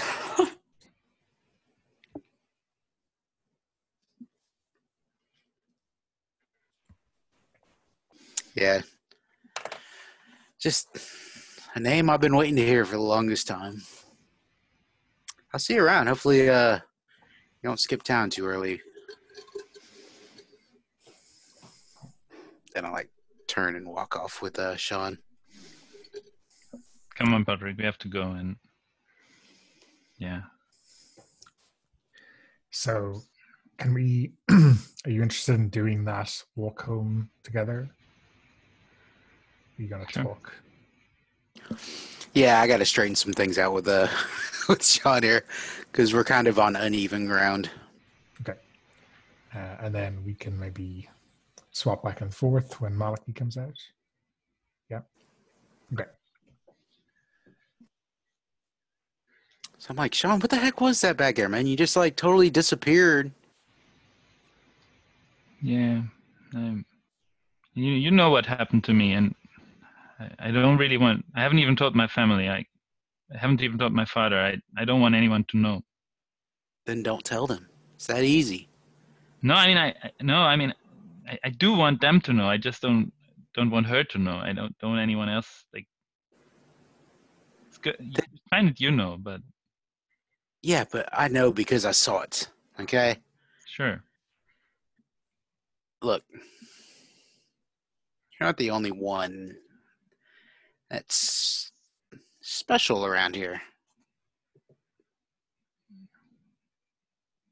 What do you mean? I mean, yeah, of course, there's enough weird stuff going on here, but like, what are you trying to say? Let me show you something. Mind if we take a little detour to the lake? No, that's. I'll go with you. I mean, sure. All right. So, like, I imagine, like, we kind of fast forward. We're down at the shore of the lake. All right. Yeah. Let me show you something. So I kind of like turn my back to you, Sean, and I kind of part my hair in the back to show you a massive scar that runs from pretty much the base of my neck all the way up to almost the tip of my skull. Now I got that. What happened to you? I sensed something was different with you. What is? Who did that to you? Who else? A Moore. Elijah Moore, to be exact. So that's why you're trying to provoke Maliki there. That's why you're getting into this fight. They've done something to you. Like, but why? So why are you here? Like, the stuff probably would have killed you. What happened? It did. It did kill me. And they pushed me off this dock here. Floated out about Into the 15 lake? foot. Yeah. So I sunk beneath those waves. Saw the frozen faces of others chosen to be sacrificed to the beast below. You know all about, Sean. Sure, but I mean that's an old. That's not really something from now. I mean, I know my family was involved with that, but you think something's going on? Like what did you experience? I'm completely confused. Well, I watched as those frozen faces were slowly consumed by that beast in the darkness. And you would think that such a massive creature could swallow a human whole. And that beast savored every morsel of every person down there, including me. So I just don't know where you're at because I saw you die. I know what it feels like to die. So you're basically you're telling me in detail how you died, right? Yeah. So do you want to roll to turn him on with cold? Yep. And you automatically get the condition morbid. Mm-hmm. All right, let's roll this.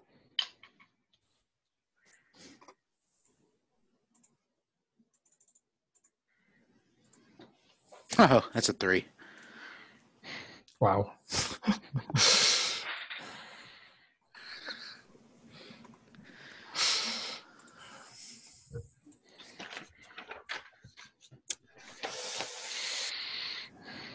Let me think.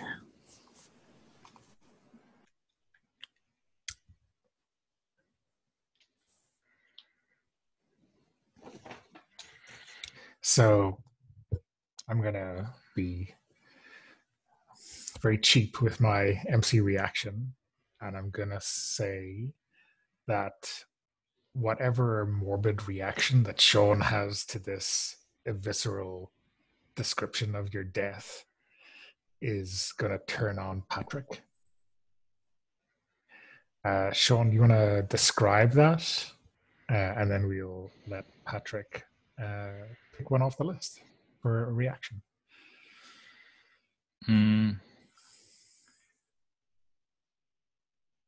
So I think Sean is really horrified by like that Patrick went through this, and it seems so much worse than his own death in a sense. Like he was feeling sorry for himself because he died, but now he feels basically that he only like he still doesn't really understand his condition fully, but for him it was not. It was really just something that happened, was over quick, and really he doesn't really have much of a memory of it. And now he's thinking of Sean, his friend, kind of going through all of this horrible experience, and he's really unsure how to, like, I want to comfort him, like, saying I'm really sorry this happened to you. I didn't realize, like, I've been so busy thinking about my own problems and what, like, happened to me. I mean, I really want you to know that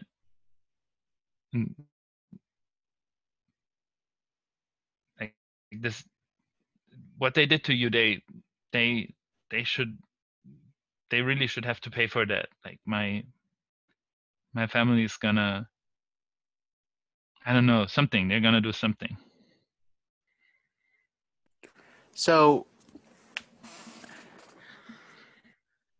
do you look like scared? Like, does it look like maybe I went too far with it?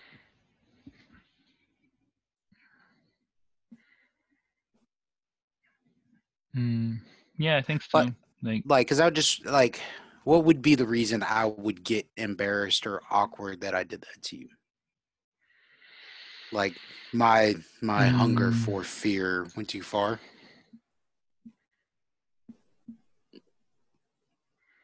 Yeah.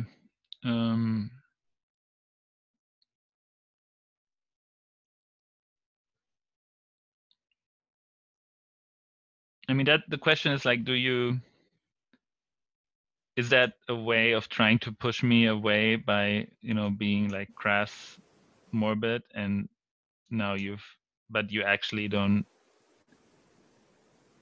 actually, that's not actually what you want to do, but that's right. I was wanting to show, like, connect with you is what my original and you goal chose was. Like a way that basically, like, now I feel you went through this horrible experience and I wasn't able to help you with it, and so, like, you're actually making me feel inadequate towards you. Like, I should have been there to help you, and maybe you're embarrassed that you put me in this position to. Yeah, that's good. He still gets a string on me though, right? Don't know. Yeah, so it's Sean gets a string on you, and then you pick a reaction from below. Yes, because Yeah, I'm so treating it I'm like definitely a 10+. Yeah. Yeah, so definitely I'm like, Sean, look, I didn't tell you that to make you feel bad. Yeah, I wish I would have been there. I mean, like, how did this stuff happen to both of us so in just such a short time? I mean, maybe she is right. Maybe this town really isn't a good place to be. No, this town's perfectly fine for you, Sean. You're a fan, and that's what I was trying to say before. But don't ever say that you weren't there for me. Shit. I can't ever say these things right, and I'm just gonna turn and just start running. Okay. Because now I feel like a big asshole. You better roll to run away then. All right, volatile.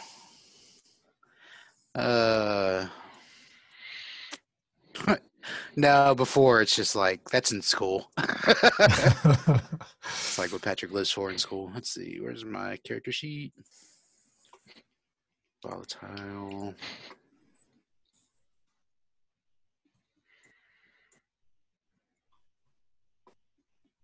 Okay, yeah, it's partial.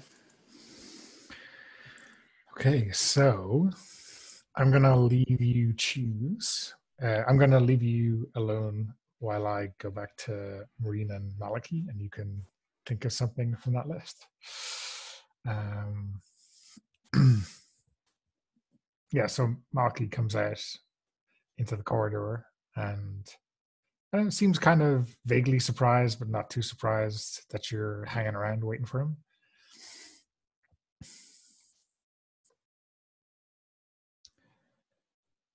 What did they say? Like detention for a week or something. I'm in big trouble, apparently. My mother is not going to be very happy with the phone conversation the vice principal will have with her. You mean Malachi's mother? Yeah. It doesn't matter. We'll be gone before then, I think. If Patrick was here, I think he might try to do something. What do you before mean we by trying go? to do something? Just the way that he was talking, I think he might be serious about it. But do something what? What are you worried Something about? worse than sending Tig after you.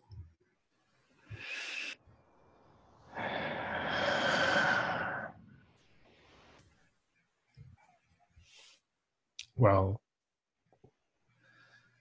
And I know you can take care of yourself.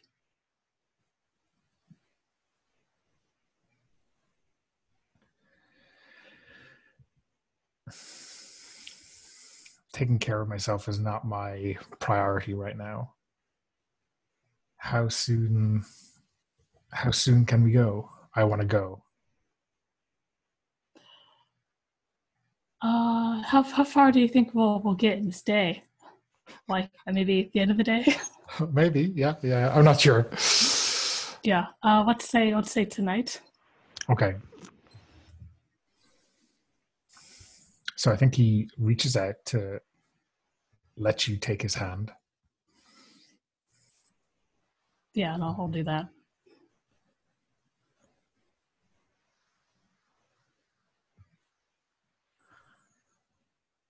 Let's go to the ocean. Okay.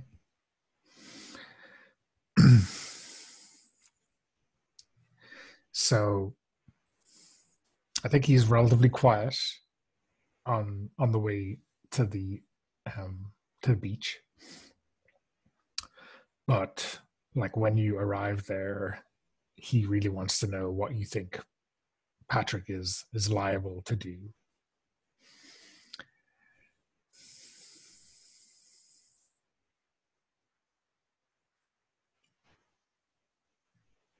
Your brother was the one. He killed him too. And I think he blames you for it, or you're enough of a stand-in that it doesn't matter. Well, and I told him that you wouldn't let him do anything else if he came back. But I don't think he cares. I mean, Elijah is tiresome. That's not the word I'd use. What word would you use? Scary?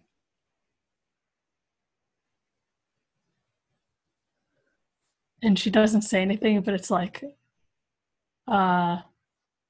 her silence is a yes.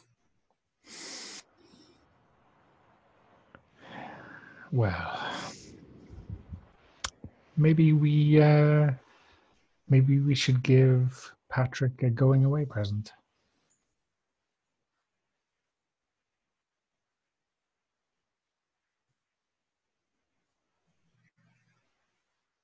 Yeah.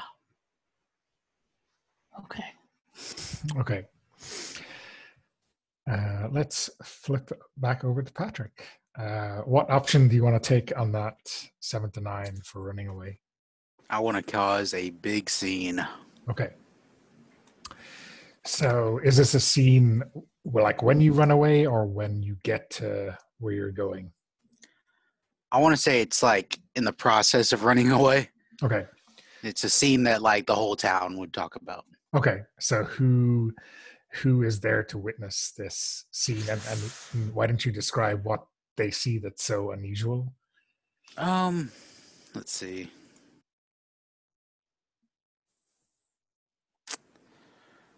Hold on, let me look at the setting.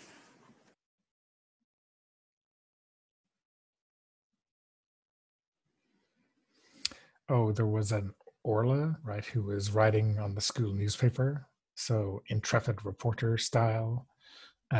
So yeah, that could get around.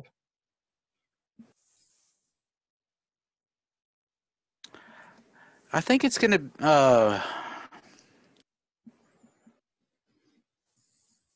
I think it's the cafe. I want to say this is a time when there's just some kids hanging out at the cafe, just hanging out. And like I'm running away and I'm crying. And I think I happened to look up and notice somebody point at me and like make a snarky comment. Maybe it gave me a little smirk, and I fly off the handle, and I run over there, and I'm just like tossing tables and just acting the fool, hoping that I'm getting these kids scared at me because I'm just acting all wild and out of control. Okay. So these like classmates of yours, people who know you, and therefore them making they would fun of you is okay. Yeah. So let's say it's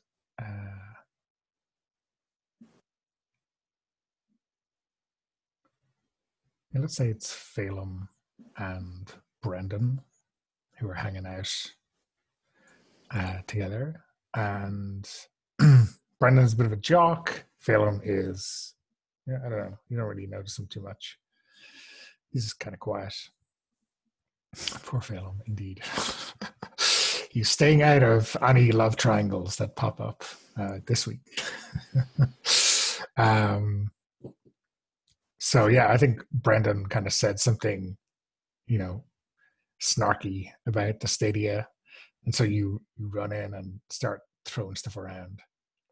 Are you like trying to hurt Brendan, or just like? I don't think I'm trying to hurt Brendan, but I think I'm trying to definitely scare him bad enough. Like maybe I actually threaten him. Like maybe there's a knife around or something. I pick it up. Okay.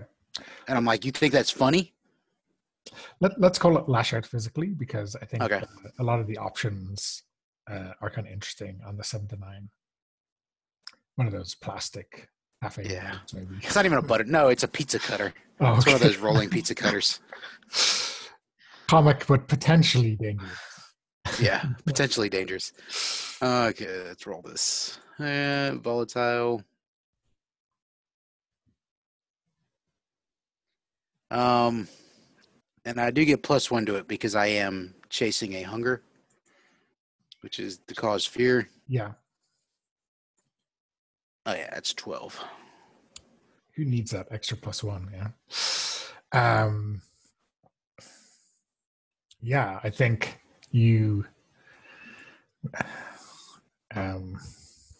Maybe you end up, pushing Brendan into the wall and holding this pizza knife up against the kind of underside of his chin, and he is scared shitless. Like pizza knife or no, he thinks his life is in danger, and he is definitely like choking up, and not even pushing your way, just trying to definitely in fear of his life. Do I like automatically deal them harm in that? Is that how that works? Yeah, but it's a pizza knife. Like I think like one harm is you're not stabbing him with it, but you're definitely end up bruising him and maybe. Yeah, I think I push it up against his cheek really hard, so like it doesn't cut because it's a it's a pizza knife, Yeah. but it hurts. So Sure. Yeah. I think that's the harm I'm doing to him. Okay.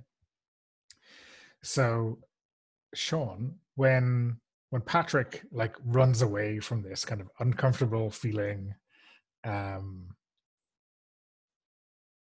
what are you doing? Are you following, or are you going home, or what's your reaction? I think I'm kind of stunned by this whole event, and I'm at the lake, right? So I think I'm kind of, I mean, the lake kind of was my safe place in a sense, and now I know that it was the place that hurt Patrick, right? So so I'm kind of gazing, like looking over the lake, kind of standing there, and I think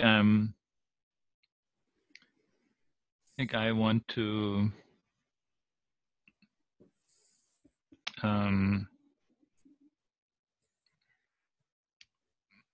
I'm really trying to I'm trying to figure out how to speak with my parents about what happened to me. Like really trying to, think that through, maybe gazing into the abyss to figure out something. For sure. So let's roll dark.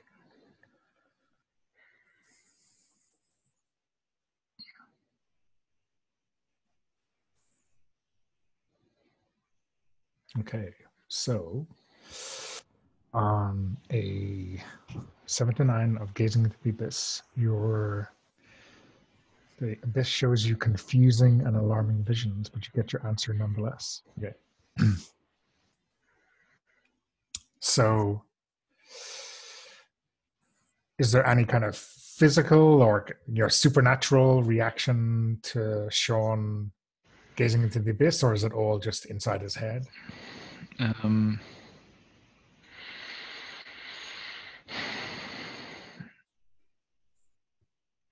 Yeah, I mean, maybe I'm kind of imagining, like, like seeing my mother, or like having this, have these kind of really horrible visions of my mother crying, like unconsolable when she hears about what happened, something like this. Like that's what I'm afraid of, I guess. So yeah, I think. And I'm trying, like, my question is like, how can I avoid that? Like, what can I say that will not, that will be comforting to her? That's my question. So the kind of the cold waves of the lake kind of almost whisper to you. The low rustling of the trees on the lakeside are telling you that you really only have one option to make sure that she doesn't have that kind of reaction. You can't tell her you're dead, but you can convince her very easily that you will always be there. You're not going to leave her because you're dead.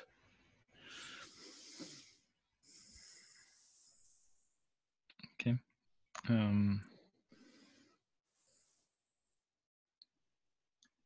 Yeah, and I think so. Basically, I mean, I have to go speak with my parents. Like that's because that's what traumatized me, right? Like trying to being reminded that that's one of the things I have to do. Like I didn't really dare to do yet. So that's what I will have to do. Yeah. Okay. So back at the seaside. Gonna go kill man.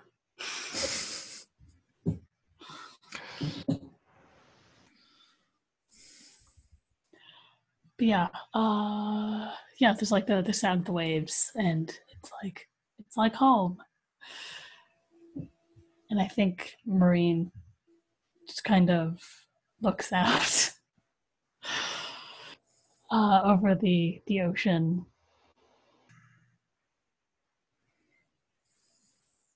It's so much bigger than the lake. It's bigger than all the land on Earth. And it never feels like you're trapped or stuck when you're down there.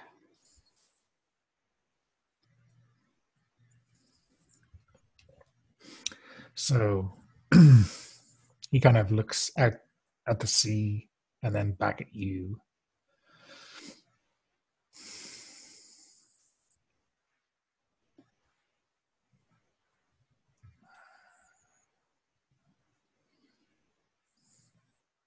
Do you think it's going to be really weird when we like become our true selves again?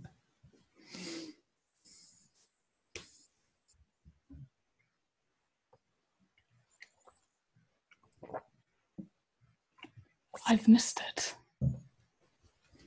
Haven't you? These,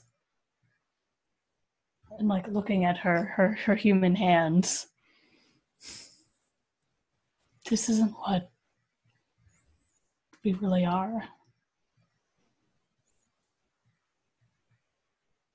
I think it'll be like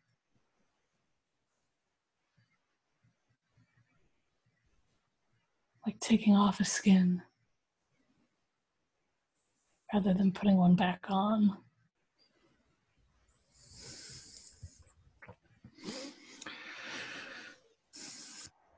Well, definitely for me. I'm kind of sick of this stupid body.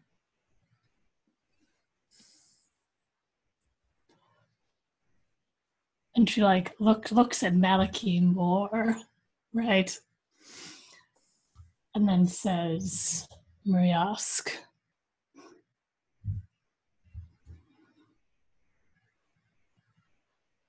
one last thing to do.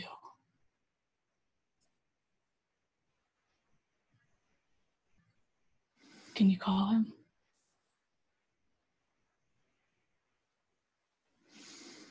Okay.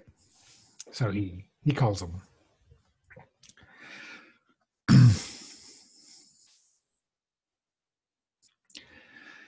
Okay.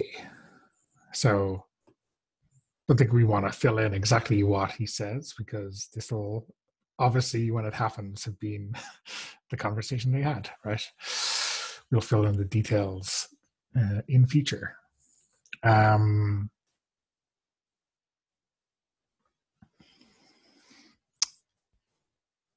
I think we should take a break, and then we can do our final stretch. How does 10 minutes sound? Yeah. Okay, cool. I'll see you at 5 past then.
So, Sean, what's your first impressions of playing a Powered by the Apocalypse game? It's fun. A little bit different with Monsterhearts, though. Like Monsterhearts is like, Sure. just get you right into the feels. Terrible people making terrible decisions for terrible reasons. Yeah. Excuse me. Ray's got great reasons. Oh, okay. Who's scruffy looking? Right. I've got good reasons for making terrible decisions. Okay. So, looking at the clock and it's landing, I think we definitely want to see Sean at home, right? And then we want to have whatever kind of strange heist-like phone call or Elijah setup that's going to happen with Maureen and Patrick and Maliki, right? I wonder, just because there are so many NPCs involved, if it might not be better to skip to after it has been done, and we're like delivering Elijah's body to Patrick or something. Oh, okay. Well, I wasn't sure who was going to end up doing the murdering, you know? Oh, gotcha. Whether Maureen wanted to be the one or whether Together. Didn't care who did it so long as it got done.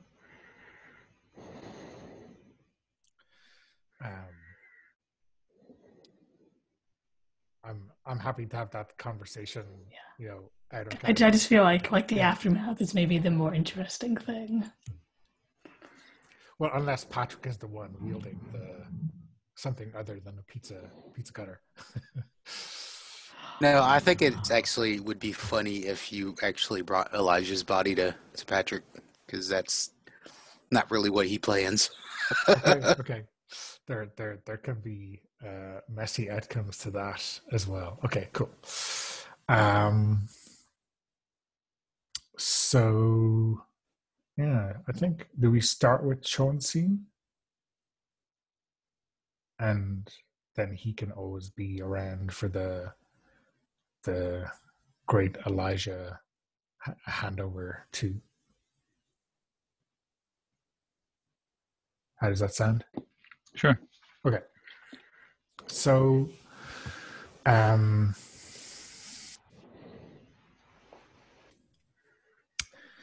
I guess what I'm looking for is maybe like a brief description of the Fanon house, and maybe I'm wondering, like, what is it about the setup or the way the house is that kind of tells you that things aren't quite so grand or happy as they So I think basically, I mean,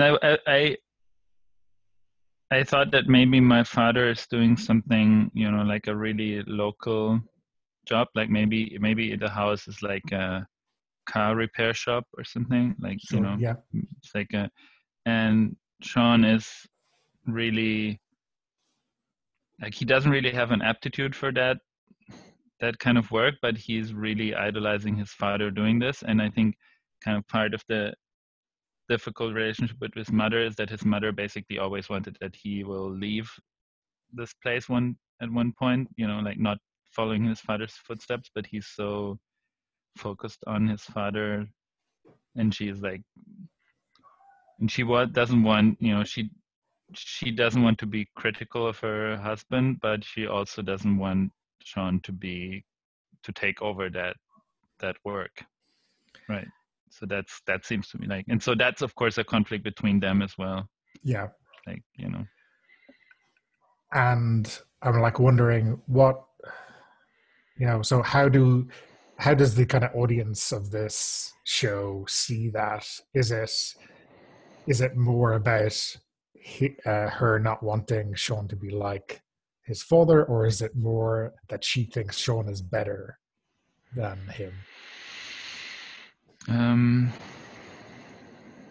No, I think it's maybe like maybe she always wanted to leave and wasn't able to, and now she wants him to realize that for her in a way.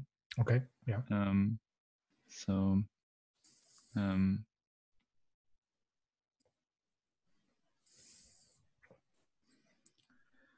So I think Sean's father is maybe working on something in the under spotlight. But he finishes as soon as Sean appears at the doorway, or at least he kind of takes a break. Sure.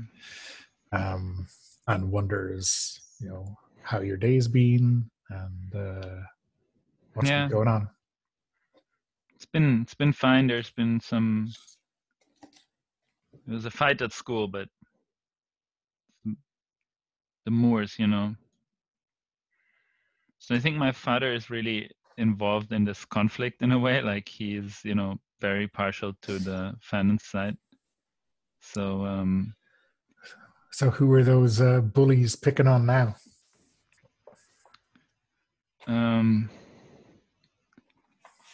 Well, my friend Patrick was involved. It really wasn't pretty, and in the end, someone got hurt. Like Tyke really got hurt. They had to bring him to the hospital. Like things are really getting ugly, and even in school, like this. I don't know what's happening, but this unresolved stuff between our families is now really getting to the surface again. I don't know what to do. Like I've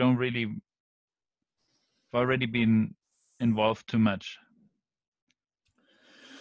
What should I do, Dad? I don't know what to do. Well, you just listen. Your aunt messed this whole thing up. She is the one who made this agreement with the Moors to give them this power. For some reason, I don't know, and she didn't care to explain it to me.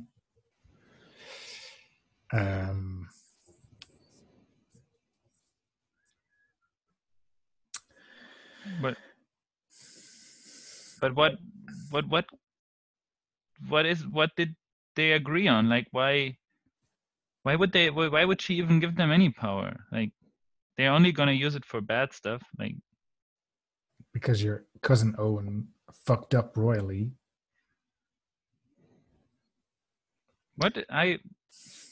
Okay, you're not gonna breathe a word of this to anyone. No, of course not. Someone told me today that my cousin did something. I'm not. What did he do? He killed Malachi's sister.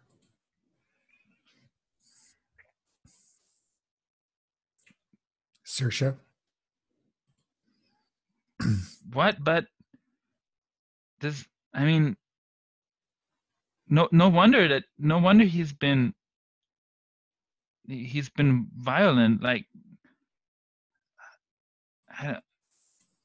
I didn't know that it went so far already. I thought it was mostly. I thought it was just about like some shops or the cafe or anything. I didn't like. That was the price of not.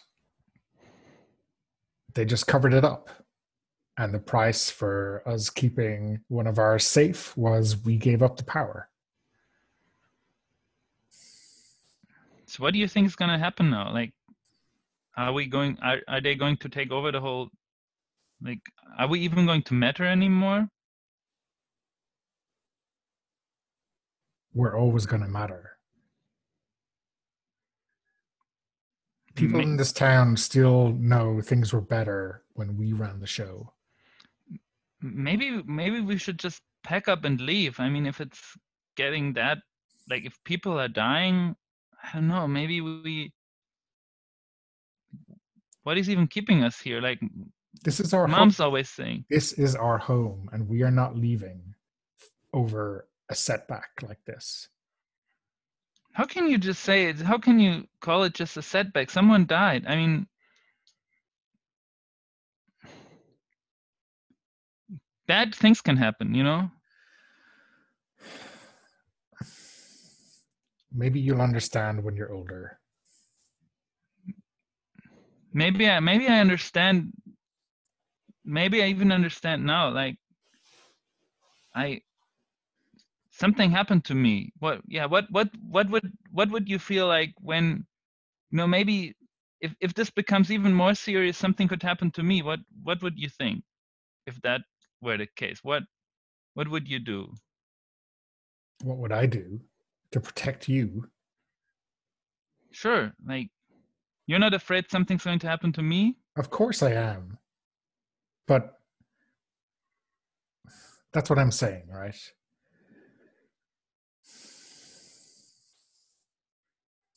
If you were threatened, I would sacrifice a lot to protect you. That's what my sister did, even if that's not what I would have done, but she wanted to protect Owen, and she did. Well, let me put it like this. This is how I do not get the Moors. Someone killed one of theirs, and they decided to say, okay, and we get all the power. They're like inhuman. They're so like cold-blooded. I cannot believe it.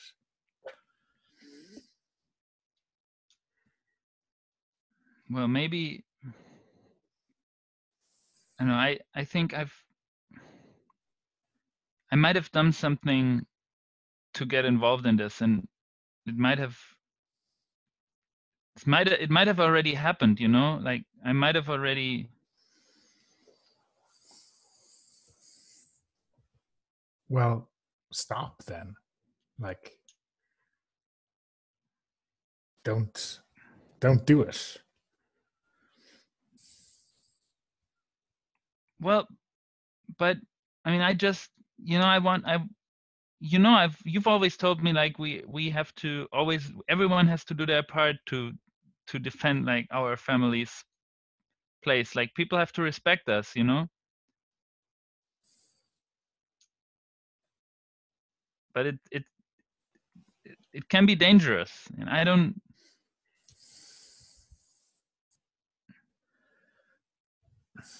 I mean, I don't know what you think you've done, but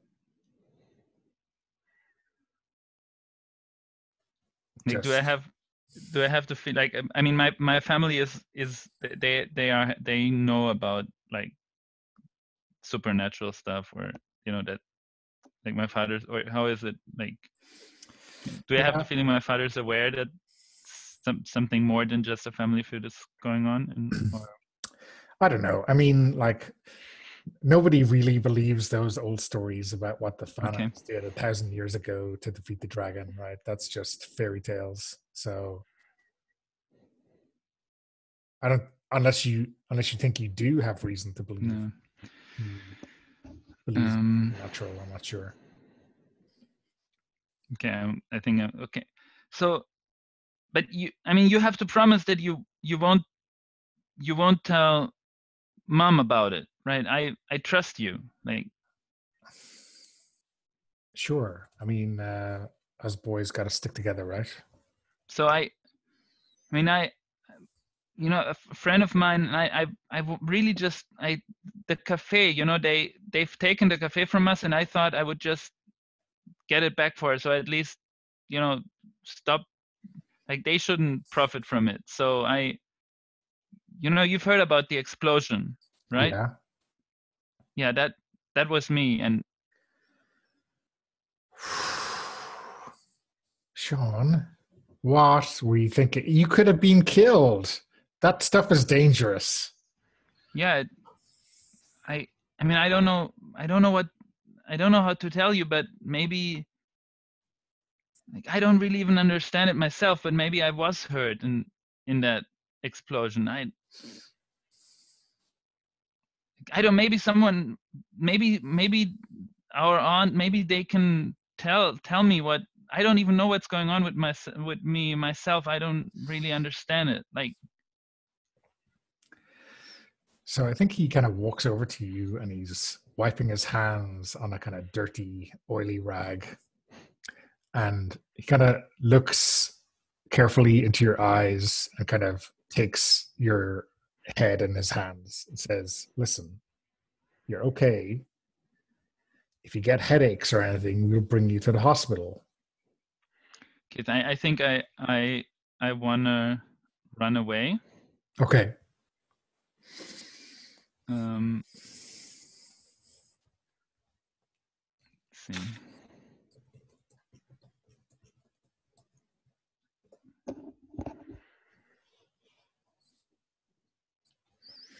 No.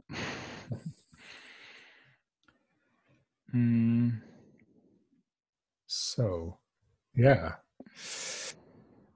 You get away to a safe place, and I think nothing untoward happens. I mean, causing a big scene might be running through a wall on the way Yeah, that's what I out. was kind of thinking. We're hoping for a 7 to 9. Yeah. Okay, where is a but, safe place for Sean?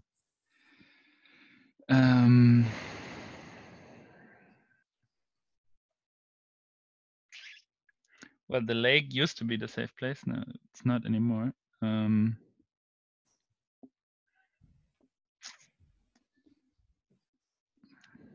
There is an abbey, a ruined abbey overlooking Yeah. the lake, which is kind of usually quiet, but may also be, murder central on occasion.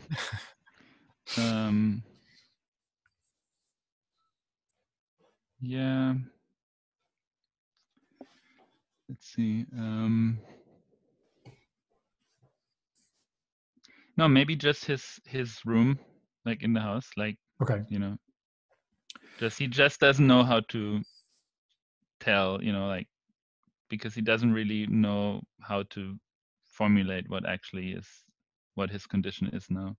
Yeah. Okay. So for now, I think he's just gonna go to like his, like the place where he, like the most place that is most his in the house and in this town. Okay. So,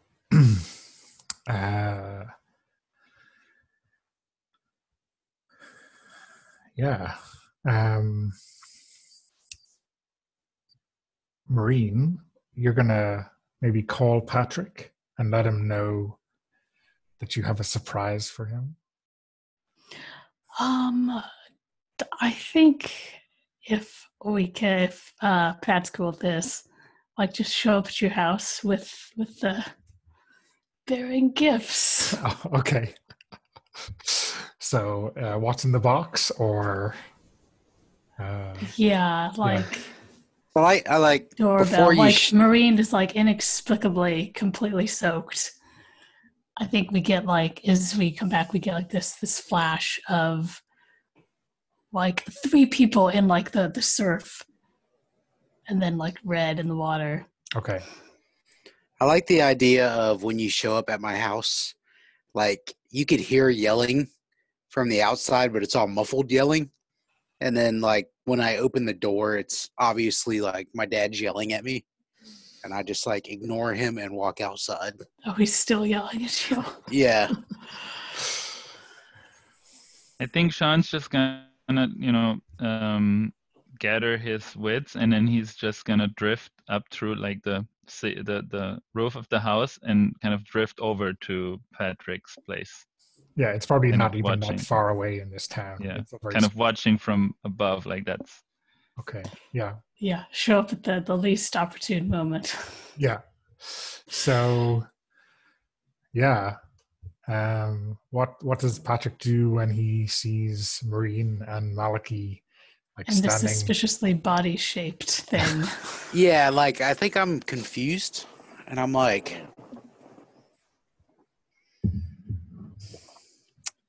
thought y'all were leaving for good. Tonight. Not yet. We wanted to. And like pulls back the sheet or whatever. What? To reveal the face of the person who killed you. Happy birthday. Hold on. I walk around to like the opposite side of the house, and then I come back and I'm holding an axe. And I walk up to the body, and I lift the axe up my head, and I slam it down into the ground. I don't hit the body, but the axe goes into the ground just next to the head. And I turn and look at you, Mirren, and I said, "You think this is what I wanted?"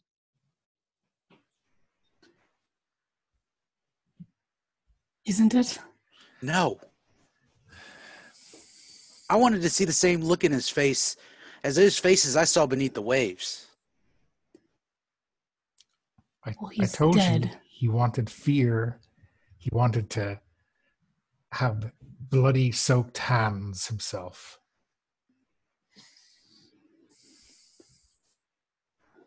This is a damn sham. I grabbed the axe out, and I like start approaching Malachi.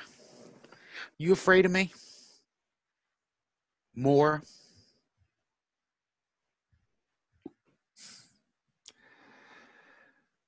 Well, you're at least twice as fearsome with the axe than without. But hold on. So he grabs, almost in like the same way that you showed Sean earlier, and he rips his head off. I take But a it's step like back. a sloughing skin suit, and you see this draconic form emerge from the husk that's lying at his feet. You son of a bitch. And he steps out of it like, I don't know, like out of a soaking wet swimsuit. Where's Sean and well, Mirren, you're obviously out there, right? Where's Sean at right now? Yeah, I mean, do I see that? I think you see that, yeah. Okay. Are you like out there with us? Or are you like in my room looking out the window? No, I think I'm like drifting over. Okay, so like we don't know you're there. No, I don't think so. I look over at Mirren to see what her reaction is. She definitely knew that this was a thing. She looks not at all surprised. Is this the kind of thing that might give Patrick pause, or is he completely... Oh, I want to keep her cool. I think I might have to. I think I might have to. Okay. You know, with a ghoul who's, you know, very bloodthirsty and such, I'm a bit on the fence on it, but if you're happy to do that, it is kind of awe-inspiring, right? So yeah, I wasn't expecting this because I didn't know that about Malachi. So yeah, so I roll cold.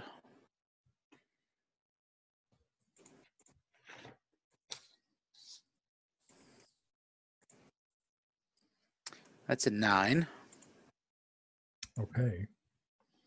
-7/9 MC will tell you how your actions would leave you vulnerable, and you can choose to back down or go through with it. So what is it that Patrick is afraid of? I'm afraid of not getting what I want, which is a scared Malachi.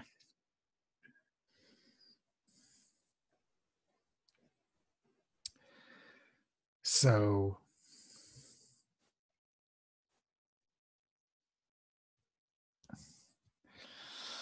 I think you'll get a scared Malky, but it's going to cost you your life.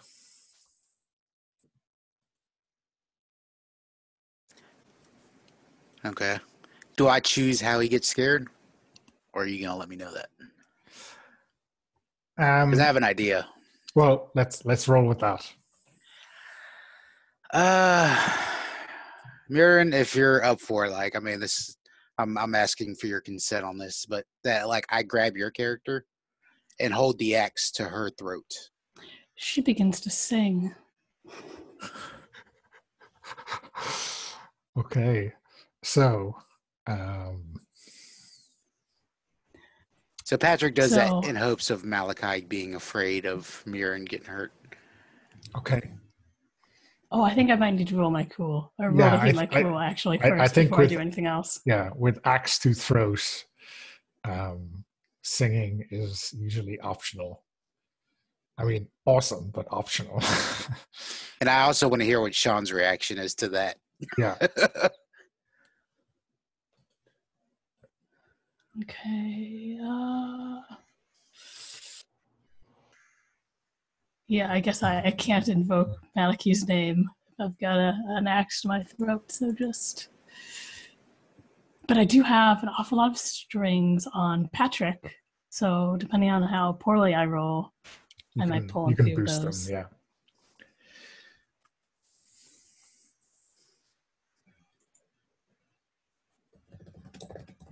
And what are you afraid of? That beside the mortal danger, or is it that Muriask isn't going to be frightened by this? Oh, that's really terrible. Yeah. Sure. Yeah. What's worse than death? He's not gonna care. Yeah.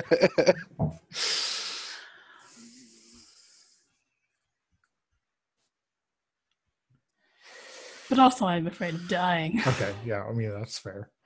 Okay. Why don't you roll? That's a 7. Okay. So.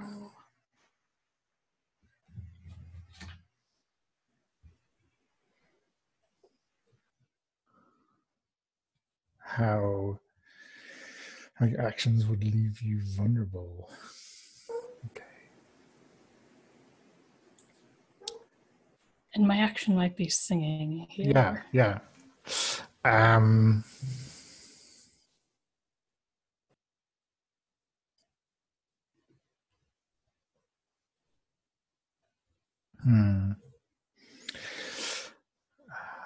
Yeah, I don't know. I'm not sure.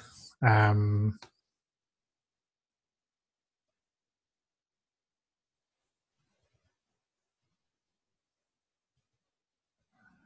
mean, maybe it's that in your current state, the song is not going to be as targeted as you might hope. It might affect other people, people who aren't right here in this scene.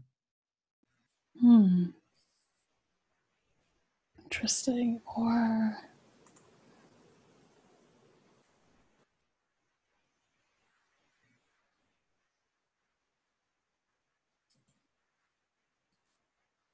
because the song I think she's going to sing would be like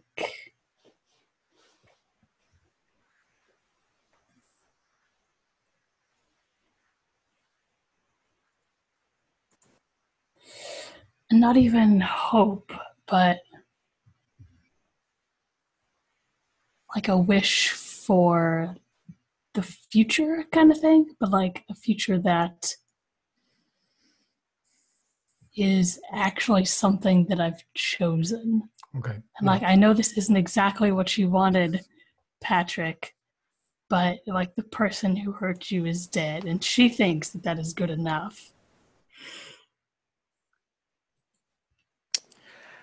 I think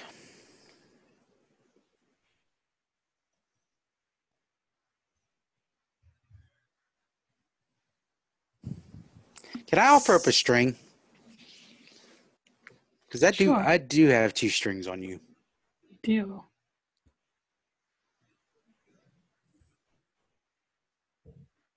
So, what are you thinking, before she starts singing or after? Because if she starts singing, that's a mechanical thing. Yeah. So, like, I want to offer you up a string so that you know where I'm coming from, to allow me to explain to you what I saw under that water.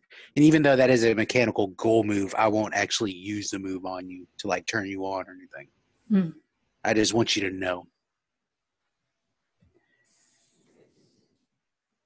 I kind of like the idea of this happening simultaneously then, because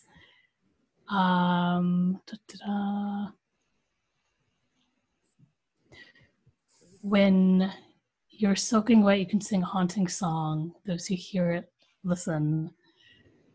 they connect with its emotions and begin crying. So you're maybe like struggling past that, but what are you saying to me? Like fairly close. You're saying it. Faces. Frozen in fear. Being consumed slowly. And I hope that you can see the fear in my face that I saw in theirs, is basically what I'm trying to say.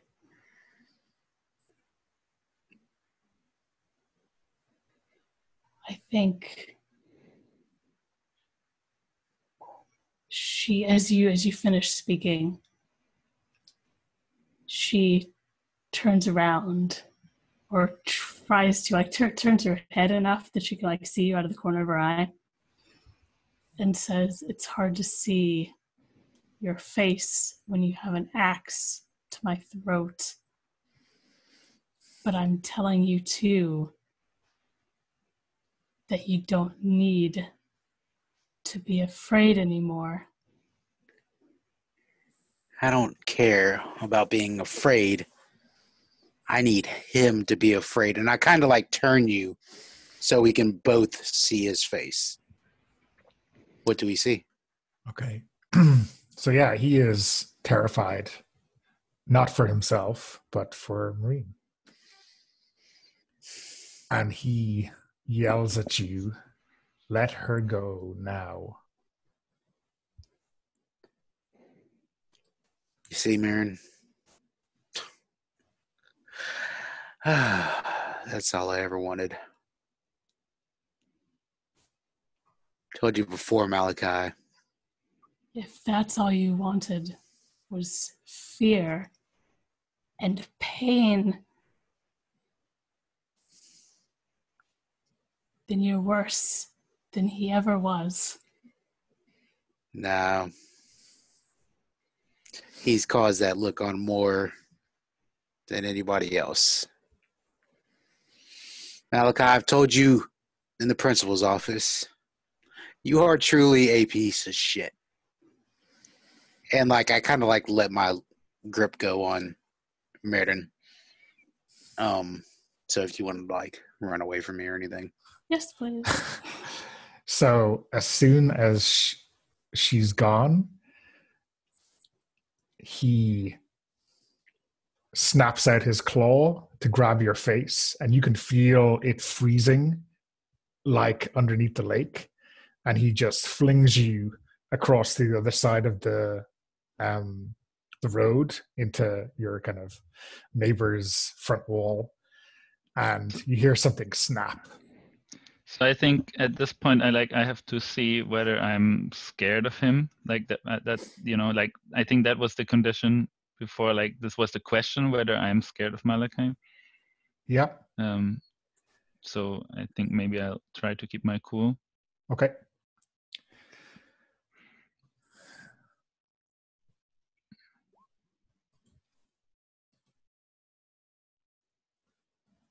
Okay, so and I think I basically, like when I see him attacking Patrick, like I throw myself at that's like what I'm considering, throwing myself at Malachi. Okay, so yeah, I think in your current state, he is not able to hurt you at all, right?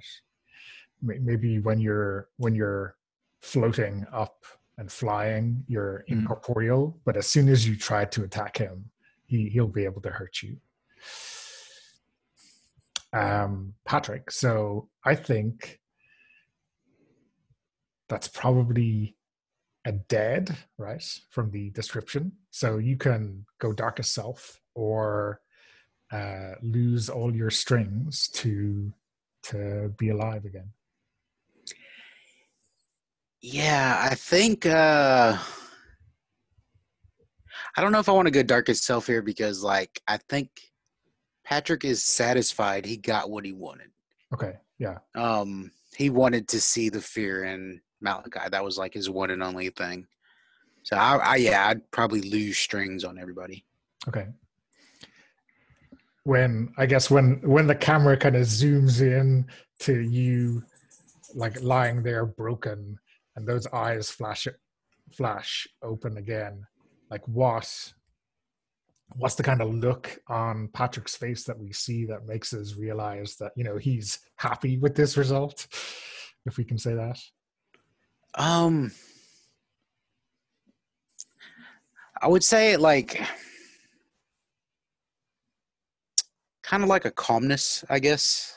Like when you would seen Patrick before, it always seemed like he was driving towards something. It was always something he was planning for, always something he wanted. But like at this point, it's like he got it.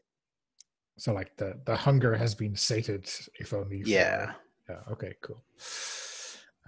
Sean, what are you doing?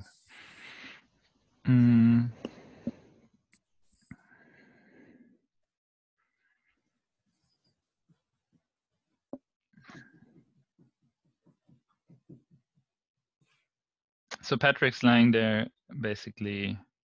He's dead, will be alive again, only not right now, right? Only after. And I don't know that, of course. Yeah, I mean, I guess floating up above, you mightn't even realize that was a fatal landing. So, you know, you're still kind of in that decision of whether to go to your friend or to attack this guy. Dragon. Yeah, I think so what I tried to do first is like,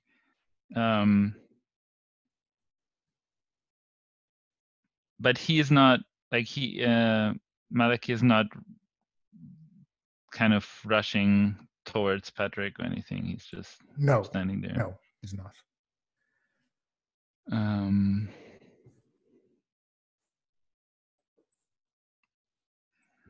Yeah, I think I'm just gonna go down next to Patrick for now, like, you know, like calling out to Malik, like, what did you do to him? And trying to land like next to Patrick. So I guess maybe that's the moment where... No, I think Maliki answers you in a rough voice. I gave him exactly what he wanted, or what he asked for at least. And then maybe Patrick's eyes kind of flicker open with a look of contentment.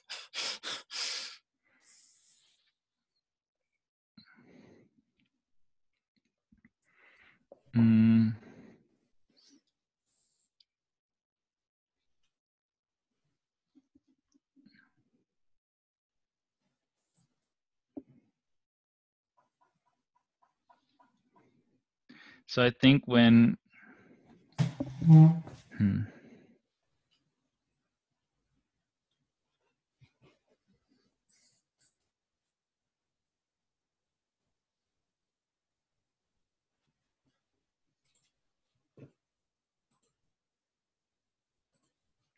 I wonder when so now I see that he's been killed basically. So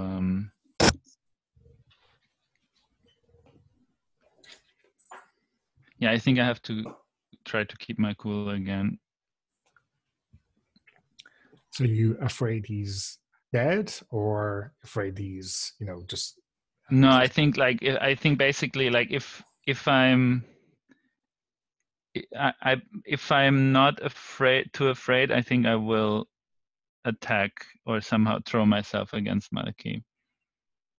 But I'm not sure if I'm paralyzed, you know, like, or if I'm too afraid of this, what has happened to him. That would also... Are you saying anything to him, Patrick? Yeah, like, I told you not to mess with him. I mean, this is exactly what I was afraid would happen to you. Like, you've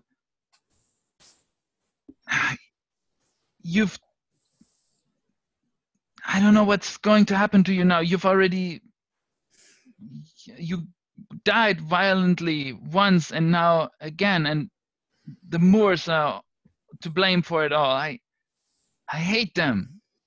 I hate them all. I should say, obvious pain. Go home, Sean. Forget about Malachi. We'll talk about the other Moors another day. It'll be okay. Just go home.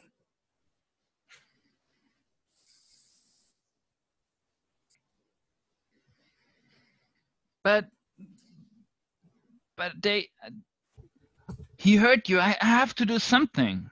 I can't just let them. Like what were they even doing at your house?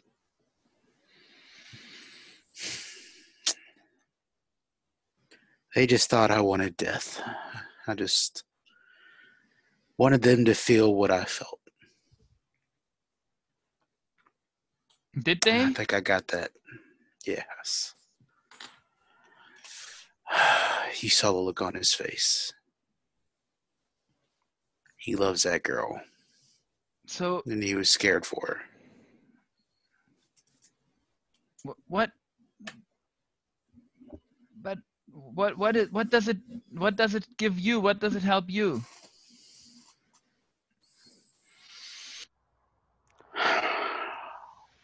A moment of peace.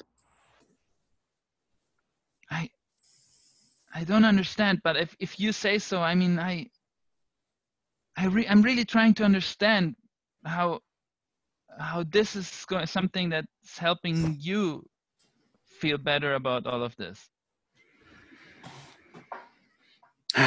Sean, you got a lot to learn. I think I'm really trying to listen to him, to his struggles, so I can take some of his harm onto myself. Like really trying to understand what is it that he needs and why he needs this, like this, why he needs this fear, to instill fear in Malachi.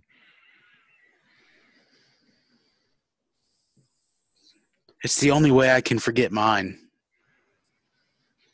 But isn't there? I mean, it's so negative. Like I understand. What happened to you was really sounds really horrible. But this isn't. This is. I don't know. I mean, for me it feels like this is only making it worse. But no, it's perfectly fine, Sean.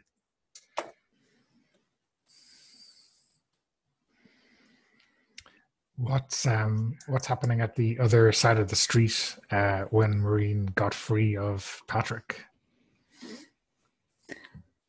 Oh, and Patrick's like in somebody else's yard, so he's a decent distance away. Yeah.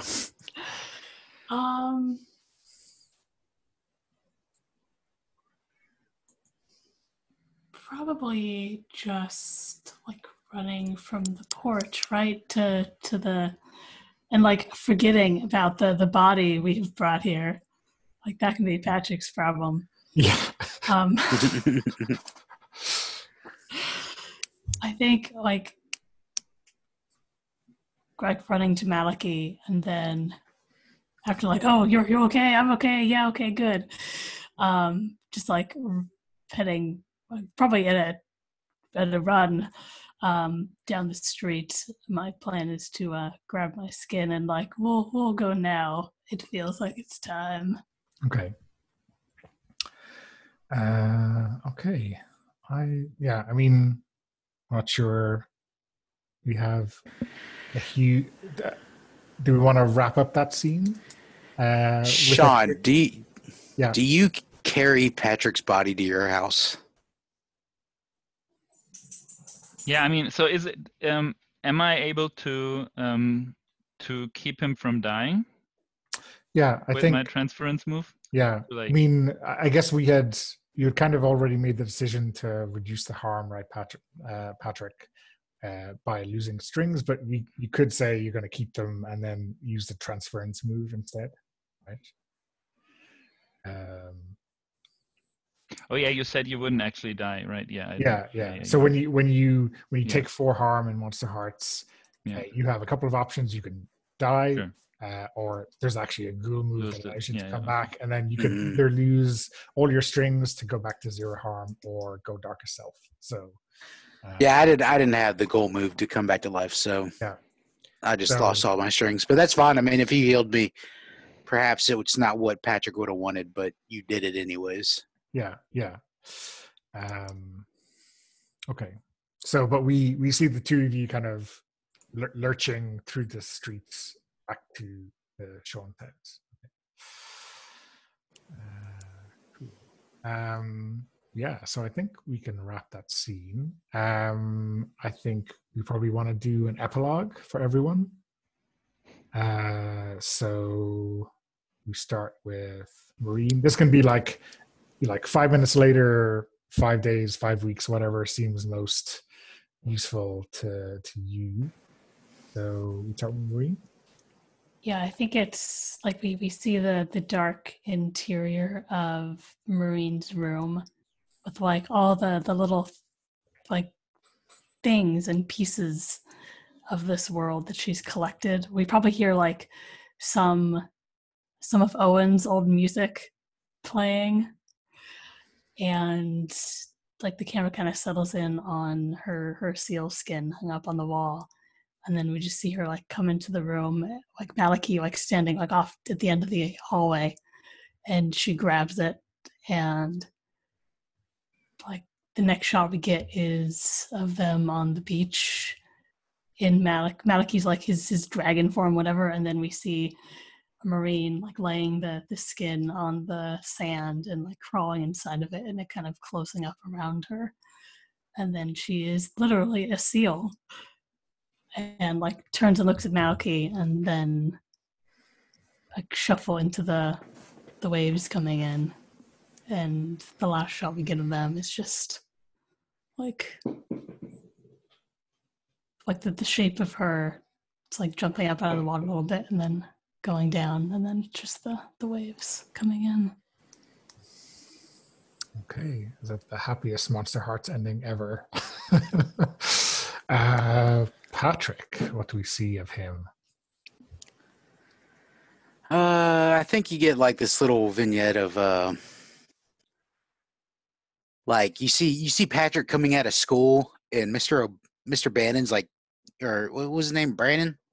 Mr. Brandon's like yelling at him, and like he just reaches back, flips him the bird, and keeps on walking. And then you see him, and he comes out of his own house. Patrick comes out of his own house, and his dad's standing at the door yelling at him. And Patrick gives him the bird and keeps on walking. And then you see him end up at Sean's house, and like Sean's father's like all welcoming. It is like, yeah, come in. You know, it's like what I think like a father should be, and like I'm hanging out with Sean's family, like eating dinner with them and stuff. Like that's like my one escape at this moment. I think Great. that fits great with it, because being it too positive. So I think that kind of Sean, Patrick's being around kind of gives Sean the confidence to tell his parents what happened to him. So we see him, like, we see them in the living room, kind of Patrick at the door, kind of looking in, and Sean talking to his parents, both of them crying, kind of, realizing that he's telling them that he died, and then them kind of, hugging him, and Patrick kind of looking on, but at least Sean was able to, like, with support of the feels he gets from Patrick, he was able to do that. Okay, awesome. So I guess we wrap that up. And I'll stop recording. So thank you all for watching, if you're watching.